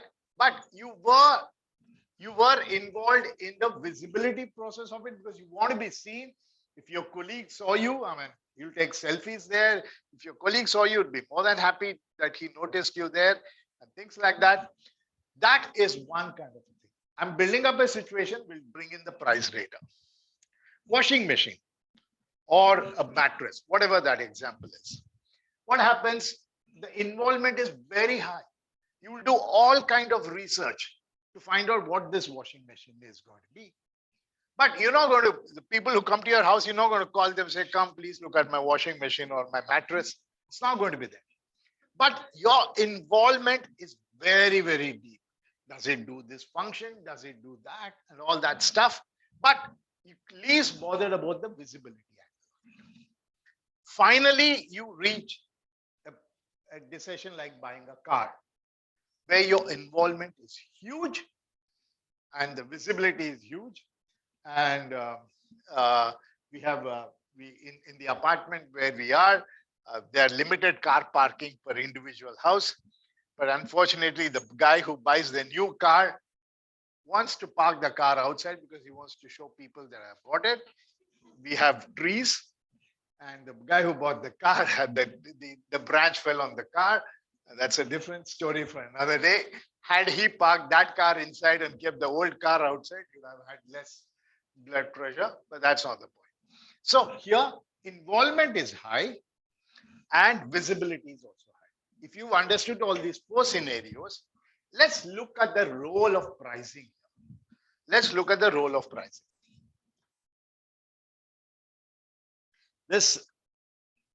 What did I say? There is a price threshold when it comes to a cup of coffee or a breakfast. Below the price threshold, you're least bothered. Whether he charges you 60, 75, 72, 73, 74, you're least bothered. But because price takes a back seat to convenience, the most important part is convenience. Do I go in my morning dress? Do I have to dress up and go for my breakfast? No, if I can go as I am and eat, least bothered. That is what it is. But when you're talking about a restaurant, high-end restaurant, what happens? There's a price threshold. You're worried about the price. And price becomes an important feature for repeat purchase. I'm not going to that restaurant again. The guy fleeced me. The roti was cold. There was no paneer in the thing. And they seem to know how to make the best food. I'm not going into that 5-star hotel. But the only way that I will go is if I am given a deal. Meaning, what happens normally is when the bill comes, they notice that you're unhappy. And they come back and say, sir, if you visit us next time, we'll give you 20% discount. Or when is your wedding anniversary? So wedding is your birthday. If you come on your birthday, we'll offer you some 30% discount. So they know that people who are going to those kind of places are looking at deals. A deal will convince them to come back. Whereas in a purchase of a washing machine or a purchase of a mattress, you do as much price negotiation as possible. You're willing to go to the other end of the city to get 1,000 rupee discount if that guy can give you a better then. And it is only price, which becomes the only criteria for your thing. But the last thing is car. Here, price becomes the decision for consumption. Meaning that if it's an 18 lakh car versus a 22 lakh car, you will buy a 22 lakh car and announce to the world that I bought a 22 car. So price becomes the reason for the purchase. So you actually go tell your boss that, or you tell your friend that, actually I wanted to buy the 8 lakh car, but I ended up buying the 12 lakh car. You won't even tell which model car you bought. You'll always be telling what the price you paid for the car. So now that is the reason why a product like Apple is willing to charge you more, because you're so proud of the fact that you paid more for it. So that is the kind of the discrimination that is going on. That is the consumer decision making process. The level of involvement and things like that for you to study. So each of the consumer view the same service differently. What does that mean? Is that the women view a haircut differently than a man would view a haircut. Typical. For me, just a chop and we get out. So we just, whereas you guys have it's the same process. It's just that how you view it differently. So each customer has a different viewpoint.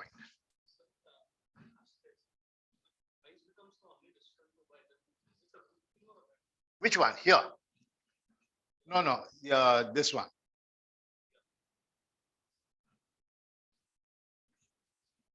Price may become a part of the consumption value. Is it a good thing or a bad thing, you're saying? Yeah, this one, no.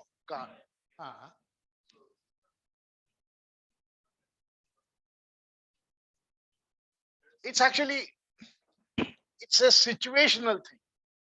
It's a situational thing. Where do you want to be? What is your product?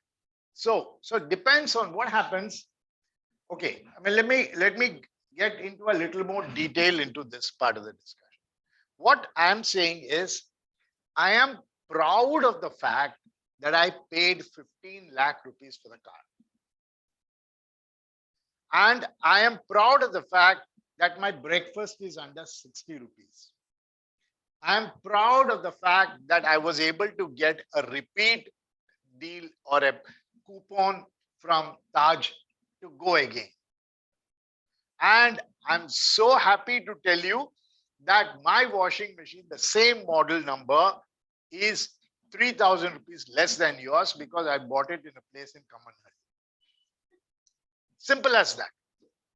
What I'm trying to say is each of us give the price a different meaning depending on the situation where we are. It's the same model number that of washing machine that you bought and I bought. But I will do all kind of research to be able to get a better deal. Now, what does that mean? What does that mean? We'll talk about it a bit later. But what does that mean is that somebody who's buying a washing machine, he is going to be worried only about price. He's only going to be worried about price. Having made which model to buy, he'll only be worried about how do I get a price, better price. But in this case, he's happy that I paid 12 lakhs for the car. He's happy that I paid 20. You ask somebody who bought a high-end car, which car did you buy? I say, I bought an X3. He's not going to stop at X3. He's going to, I bought an X3, it costed me 53 lakhs. मैंने पूछा क्या? No. But he's going to say that because price becomes the reason for purchase. Price becomes the reason. You understand what I'm saying? So now you will never go back to the restaurant had he not given you the deal. You will go back and say, sir, visit us one more time and we'll give you a 20% off. Now you know that at 20%, there is a value to that particular product. So that is how the point is. Have I been able to explain to an extent or not at all?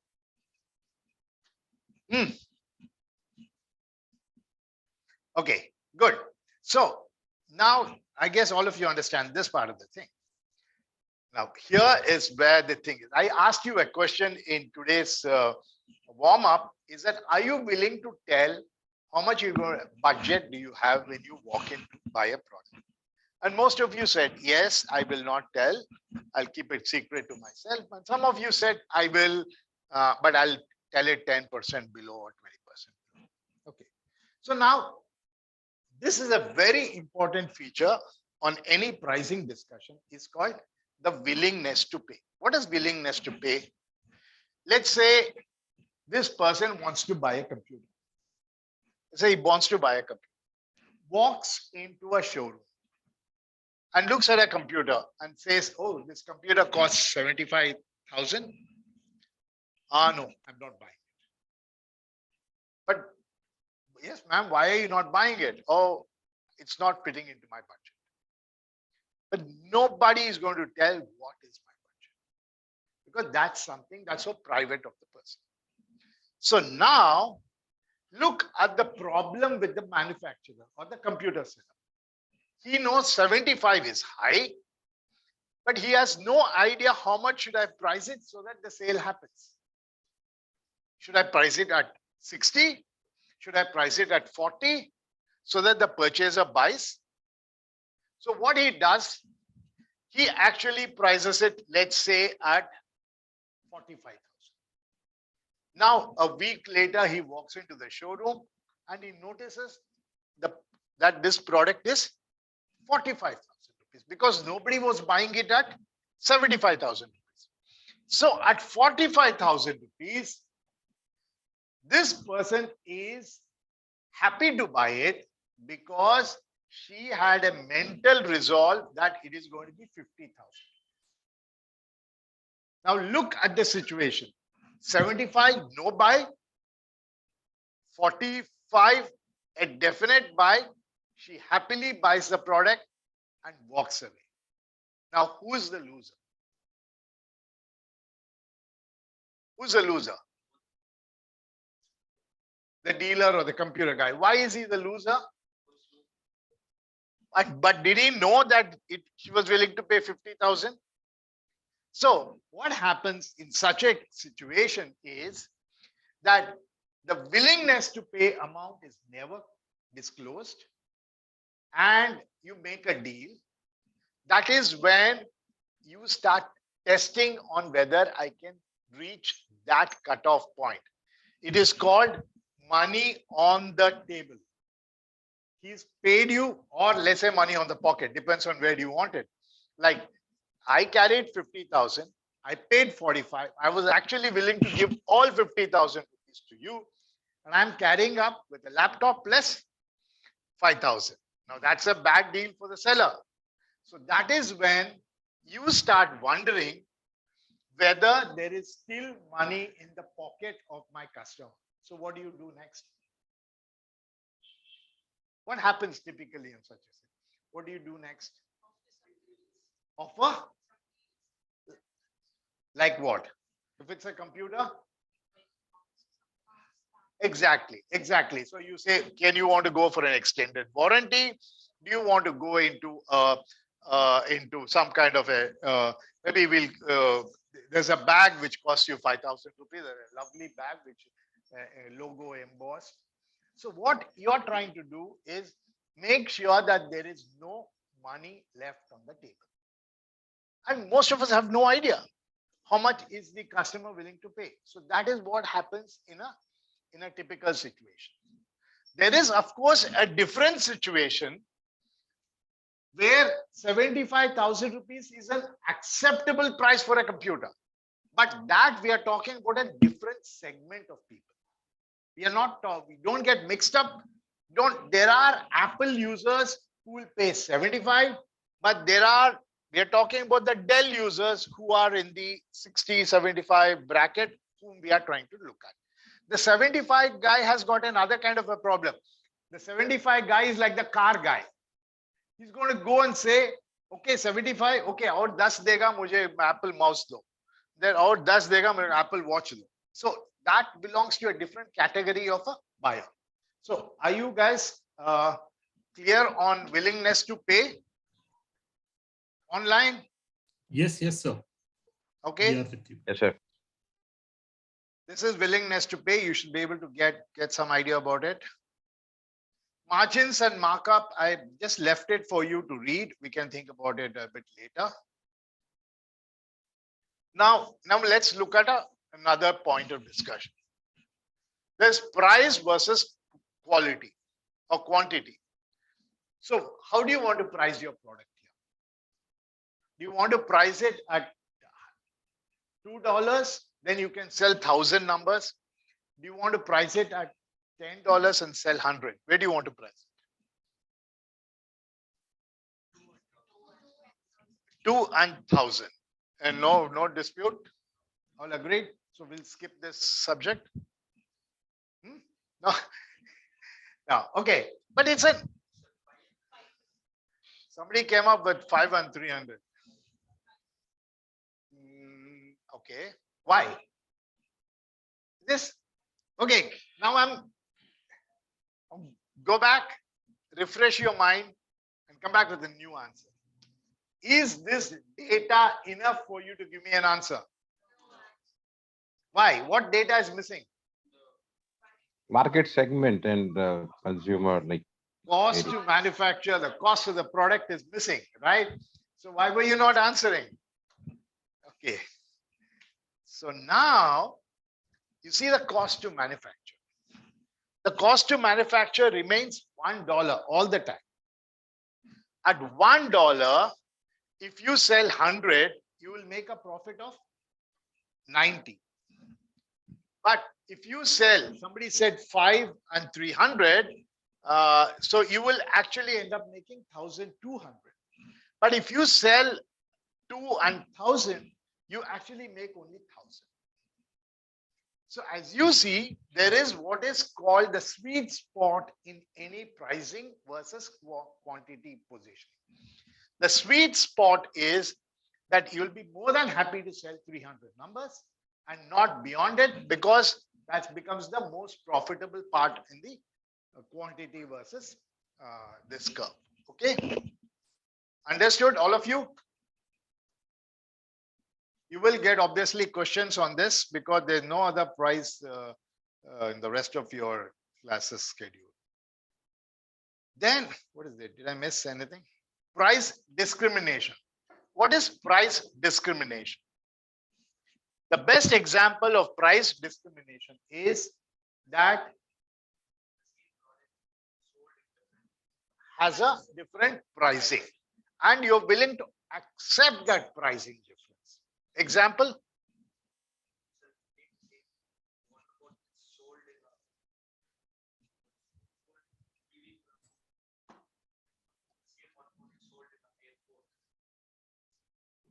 You mean PV Puram, such horrible place. Perfect, perfect. It's all about what is the cost that you are going to be associated with, the inconvenience that you're going to face without that. Okay, so as he rightly said, the cost of a popcorn in a movie theater. Do you want to have the child wailing through that entire second half of the movie, or do you rather buy him a popcorn and make him quiet? So it's all a cost of peace, or whatever you want to call it. So it's the same bottle of water which costs $3.99 versus what is 1.2. Because it is one, the alternative is even more expensive.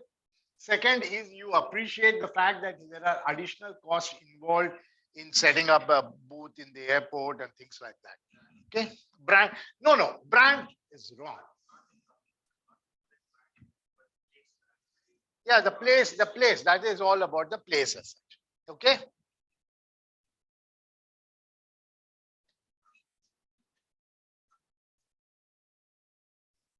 Yeah, more or less the same thing. And then product line pricing. What does product line pricing mean? You're looking at buying a cycle. Okay. What is a typical price that you want to pay for a cycle? Let's move into how much you said? 5,000. Okay. You believe that you get a good cycle for 5,000? Or how much do you think? 10? Or you think 5 is too much? 12? 12,000 or something? Okay. So why do you think it's 12 and not 5? Customer?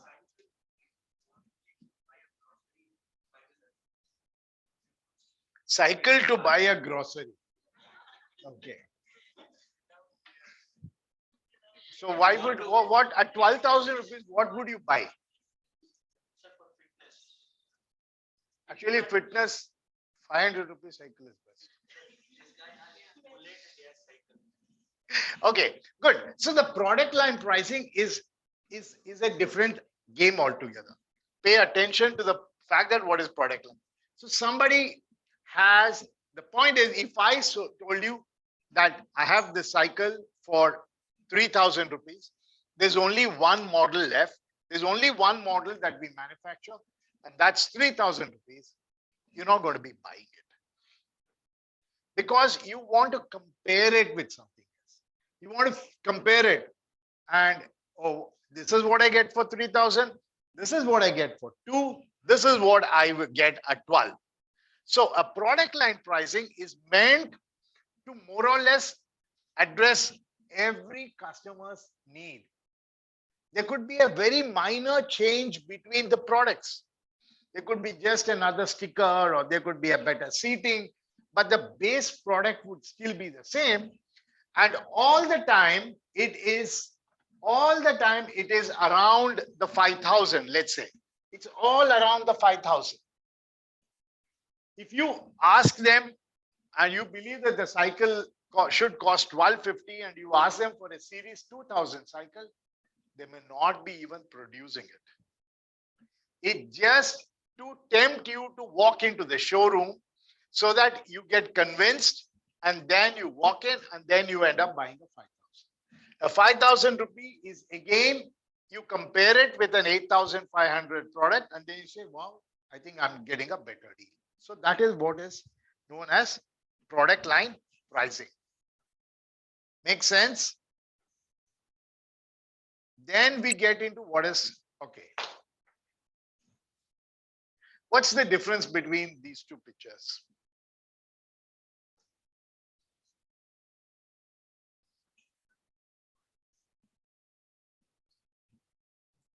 Extras.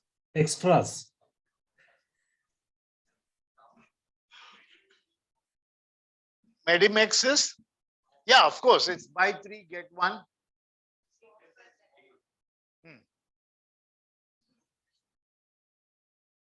Toothpaste, what is the difference between the two toothpaste? Very simple. Used. Partly, what's a better word for the situation? Online. Are you sleeping? What is the difference between the first picture and the second picture? Extra grams into the paste. Okay. So what happens? Okay. Yeah. 1 o'clock, 12 o'clock, 12:30, right? Yeah. So now when you see a fresh, new, just opened up toothpaste and you apply it on the toothbrush, will you be generous? Very generous. But just when the paste is getting over and you know that it's a lockdown and you can't even go out and buy the paste, how much of paste would you apply on it? Just a very little part of it, isn't it? So, depending on the availability of the remaining toothpaste, there's a certain amount of the quantity that you get to it. Similarly, if you just have one soap in the bathroom, you would be a little more careful on using it. But if you see a stack of these soaps, you say, let me be a little more liberal and use more. That's a human tendency. That's a given fact. But what's this got to do with price? What's this got to do with price? This has got to do with price because it's called consumption adjusted margin. Meaning that because I know that you are going to be using it more. If you see what is this? A big box of chocolates, you'll consume them more. Just when you see a few chocolates left, you will be very, very careful. So a consumption adjusted margin says that I can price my product better if you consume more.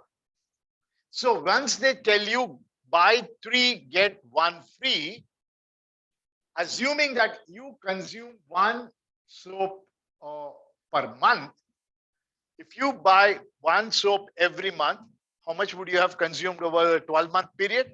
12 soaps. But when I tell you buy 3, get 1 free, you get how many months of soap? 4 months of soap. But the very fact that you see 3 lying on the table, you're going to be more generous with yourself. And at the end of the 3rd month, you would have consumed all 4. So now, if each of those soaps cost 100 rupees, how much should I charge you for 4?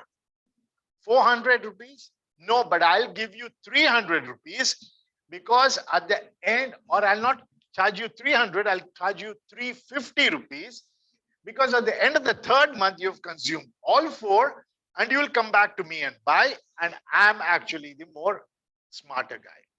So that is why I sell you in larger quantities. That is why you will notice that Kellogg's in larger quantities are in better way, or you have all your Bonvitas and things like that. It's just a human tendency that it is possible for me, or the best example that they give is the tissue box in front of the car. If you see a full box of tissue, liberally you will be pulling it out. But there's one, you'll take it into half and give it to the person next to you. Right? But that's human nature. So now the idea is to sell you more of these boxes. This is called paper towel example. So I hope you guys are able to follow this. The pricing has got to be by what is called the consumption factor of 20%. You can't see it very well. That the moment you see a full box, your consumption goes up by 20%. So when your consumption goes up by 20%, I can actually reduce the price by 15% because I still make a 5% benefit.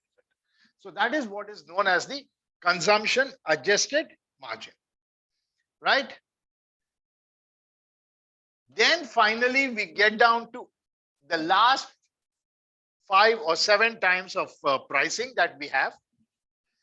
Let's start with each one of them.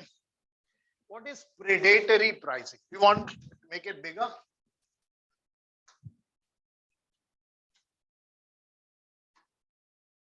Yeah, what is predatory pricing? Any idea?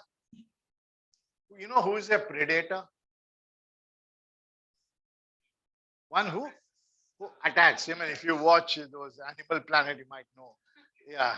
So one who attacks. So what is predatory pricing?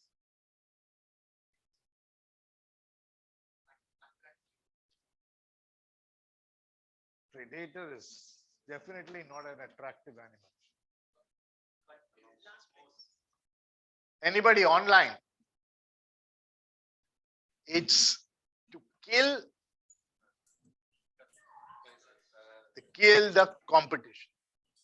It's a pricing that's meant to kill the competition. It's a predatory pricing. You come there, you kill the competition. Who did predatory pricing? Yep. There you go. You do that. I'll skip this and come back to that later on. What is premium pricing? All of you know what's premium pricing. What is premium pricing? Online, what is premium pricing? Mansi, Sanjaya. Premium. Okay. That is maybe premium, but give me a better example. Freemium. You use it all the time and you're not aware of it. Huh? Premium. The best Premium is here. pricing, the best pricing with respect to consumer needs. What is that? Okay. What is premium pricing? It has two features, free and premium. Which one are you on YouTube? Are you on the free mode or on the premium mode? Why? You're willing to tolerate a few advertisements. So if there is a freemium mode is when you actually start giving the customer a feel of the services and you say, open up some features and say, you like this feature, you can convert, my typical freemium problem is convert PDF to PPT. Because I keep downloading PDF files and I want to convert them to PPT. I go to each file, sorry, you can only convert 10 into 10 pages or go into a paid service, the paid or the premium mode. So a freemium mode is one in which certain features are free. Over a period of time, you begin to understand that I wish I had more features. Then you start paying for it. For example, I'm on an Evernote paid service. I'm sure some of us are on a Truecaller paid service or whatever that is. All of these are freemium services. What is bundle pricing? What is bundle pricing? 2 to 3 items together, bundling and the pricing. The more quantities you buy, yeah, that is bulk. What is bundled price? 2 or 3 different products, sir, in one package. Say that again online. Huh? 2 or 3 different products in one package, bundling. So what is the benefit? To whom I know?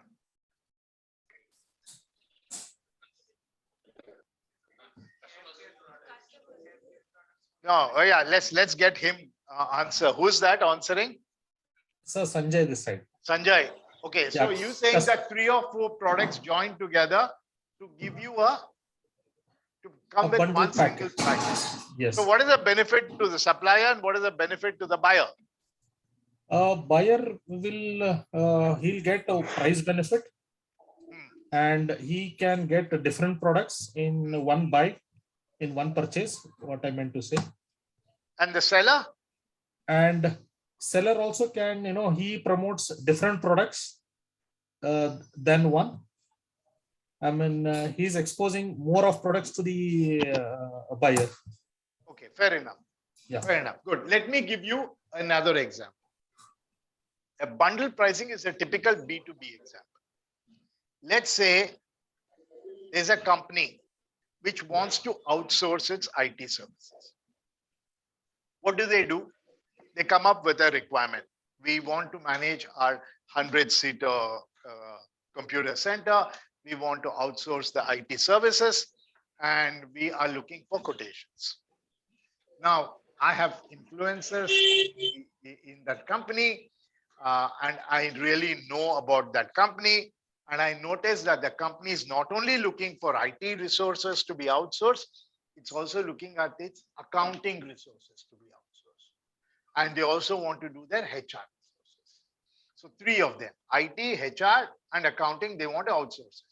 But they have announced that they are looking at IT to be outsourced. So 5 companies will come up with their quotations And they say that we're going to charge you 1 lakh, 1,10,000, 1,05,000. And then I am the smart guy because I know that they want HR. They also want to get with accounting. So I go and tell them I want 1,60,000. I'll do IT, HR, and accounting. I have bundled the 3 services into a single price. He calls me and says, why don't you give me a breakup? Sorry, I don't give you a breakup, but 1,60,000, I'll be able to give you all the 3 services. Now, when that guy goes back to his table, he says, 1 lakh for my IT resources, 60,000 for my HR, 60,000 for my accounting. So that will be 2,20,000. And so Ramesh's offer is 1,60,000. That definitely looks interesting for me. So he's willing to give it to me at 1,60,000. But why am I happy with 1,60,000? Is because IT support needed 3 people, accounting support needed 2 people, and HR needed 2 people. 3 plus 2 plus 2 is how much? 7. But if I bundle them all together, maybe 4 people can manage the whole business.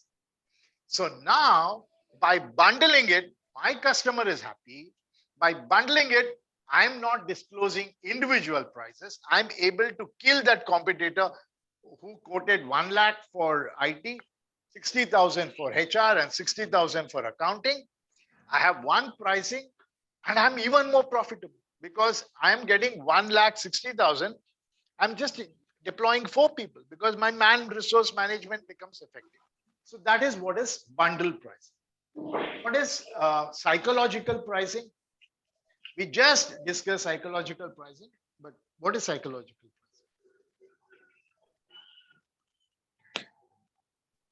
Idea? Any idea? What is psychological pricing?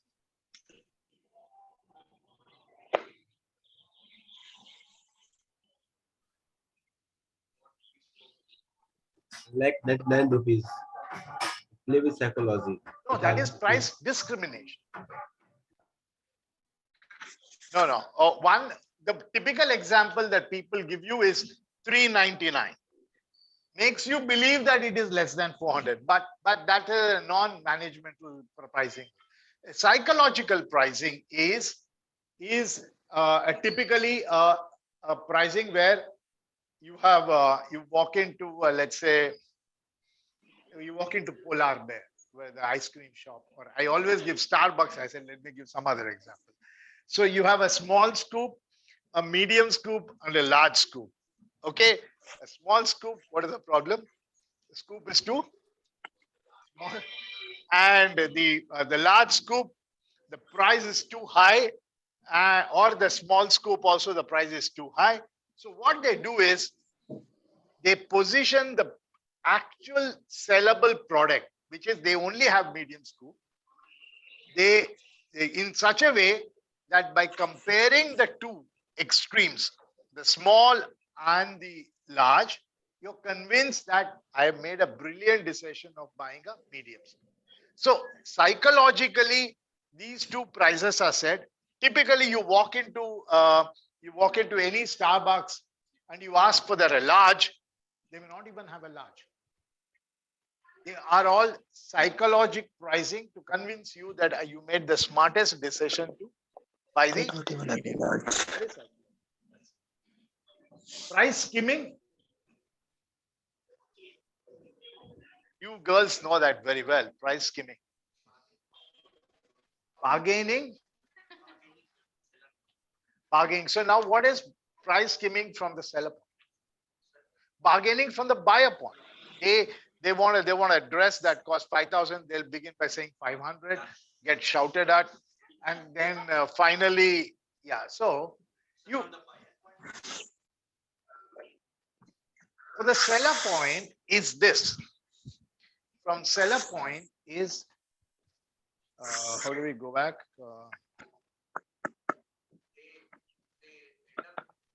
This is how do I price my product to get the best margin out of it? So you don't know when you begin your product. You play around with it and then settle down at 5. So price skimming is working around the price till you come to a final point where the pricing is fixed, right? And the rest of it is very easy. Economy pricing. What is economy pricing? A pricing which doesn't have certain features that you have to be. You go on an economy air ticket, you wouldn't get, you will not get the best of the movies or the best of the food. You get yesterday's food or something like that. So that is what is economy pricing. And obviously, what is penetration?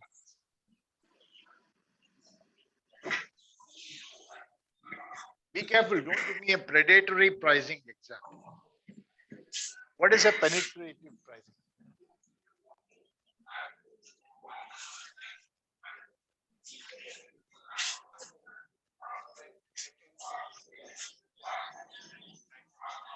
A price set to penetrate a market, I mean, setting a much lower price.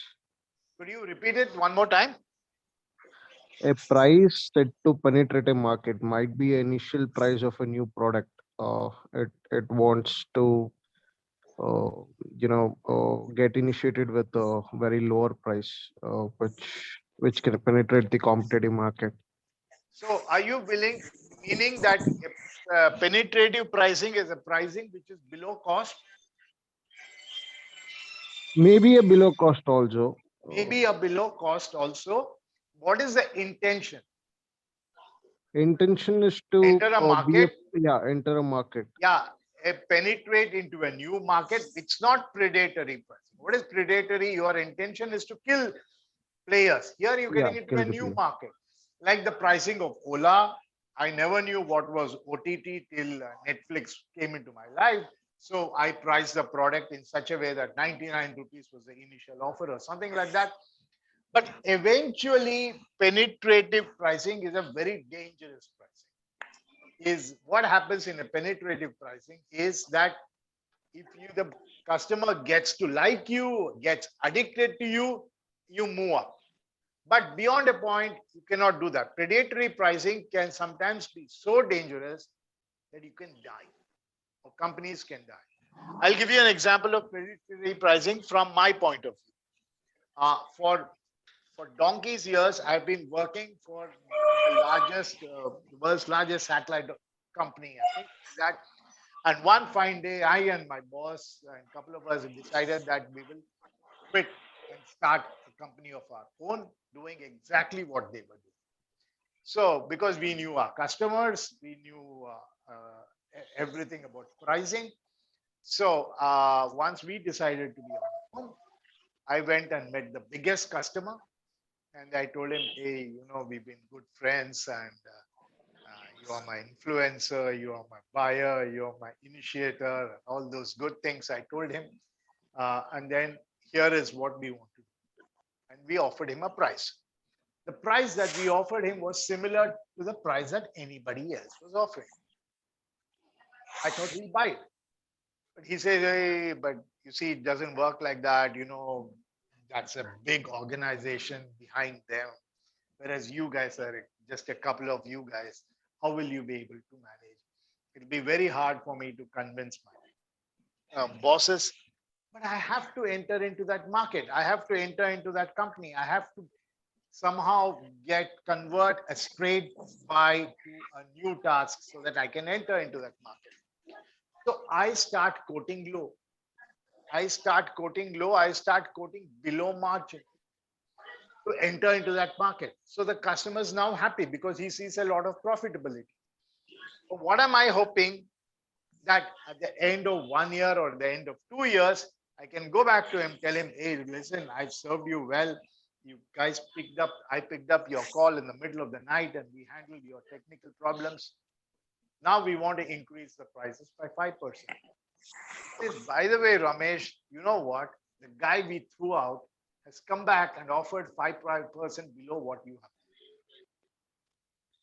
So where am I now? What I thought would be a predatory pricing is becoming a suicidal. So predatory pricing is very nice if you really know the market dynamics and you have something or a VRIO to offer. If you do not have a VRI, if there is nothing rare about what you're offering, if there is nothing valuable that they're offering, and you are like anybody else, who cares? Who cares, right? I mean, there's a new supermarket opens in front of my house.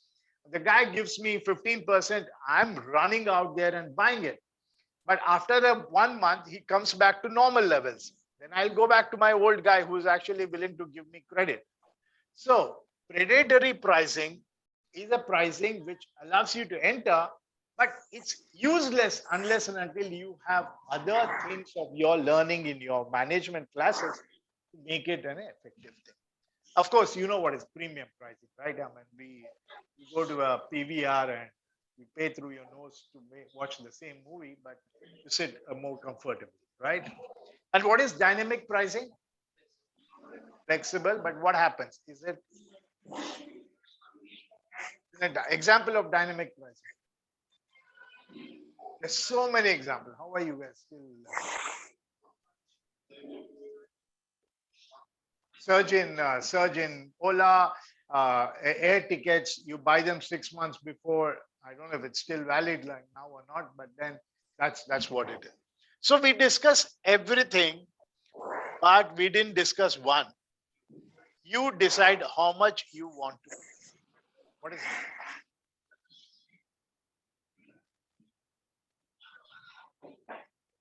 What is this kind of a price? You decide how much you want to pay. You never encountered such situations?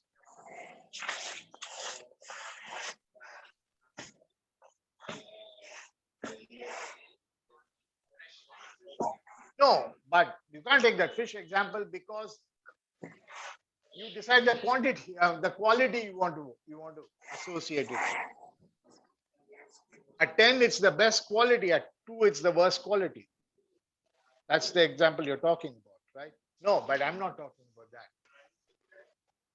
In all the models that we have discussed so far, and pay attention, in all the models, who controls the cost? Technically, the buyer or the seller controls the cost. I am selling it to you at this price. I am deciding the premium price. I am deciding the bundle pricing. I, the seller, I'm giving you the dynamic pricing. I, the seller, I'm giving you the penetrative pricing. But now, let's go to the other. You're stuck on your way to the airport. Your car has a flat. Your tire has a flat.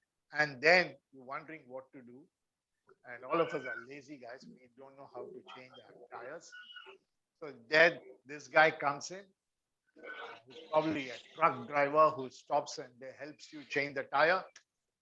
And then you ask him, how much should I pay you?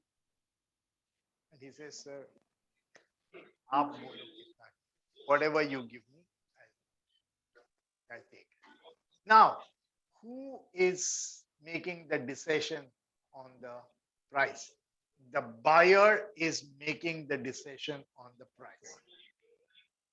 It's the only instance where the buyer decides how much he's going to pay for the services. Now, let's say you pay him 500 bucks. He doesn't say anything and he walks away. What do you think? Oh, I paid him more, right? So what happens? The decision on the pricing, or let's say more importantly, the plumber in your house who comes and fixes your plumbing issue, he says that you decide how much you want to pay. You pay him too low, he's not going to come next time. You pay him too happy, you're not going to be happy.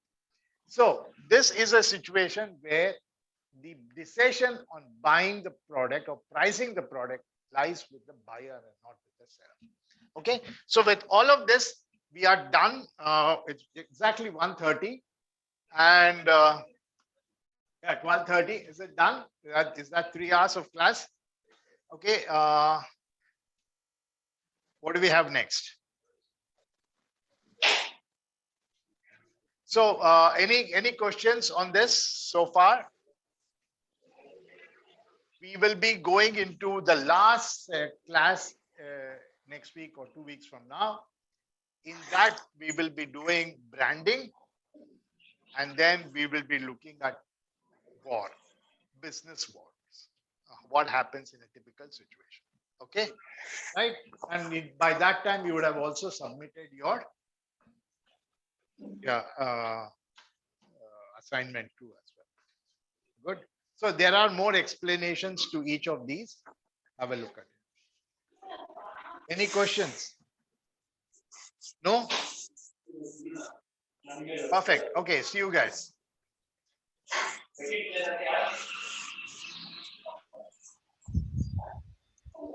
Thank you, sir.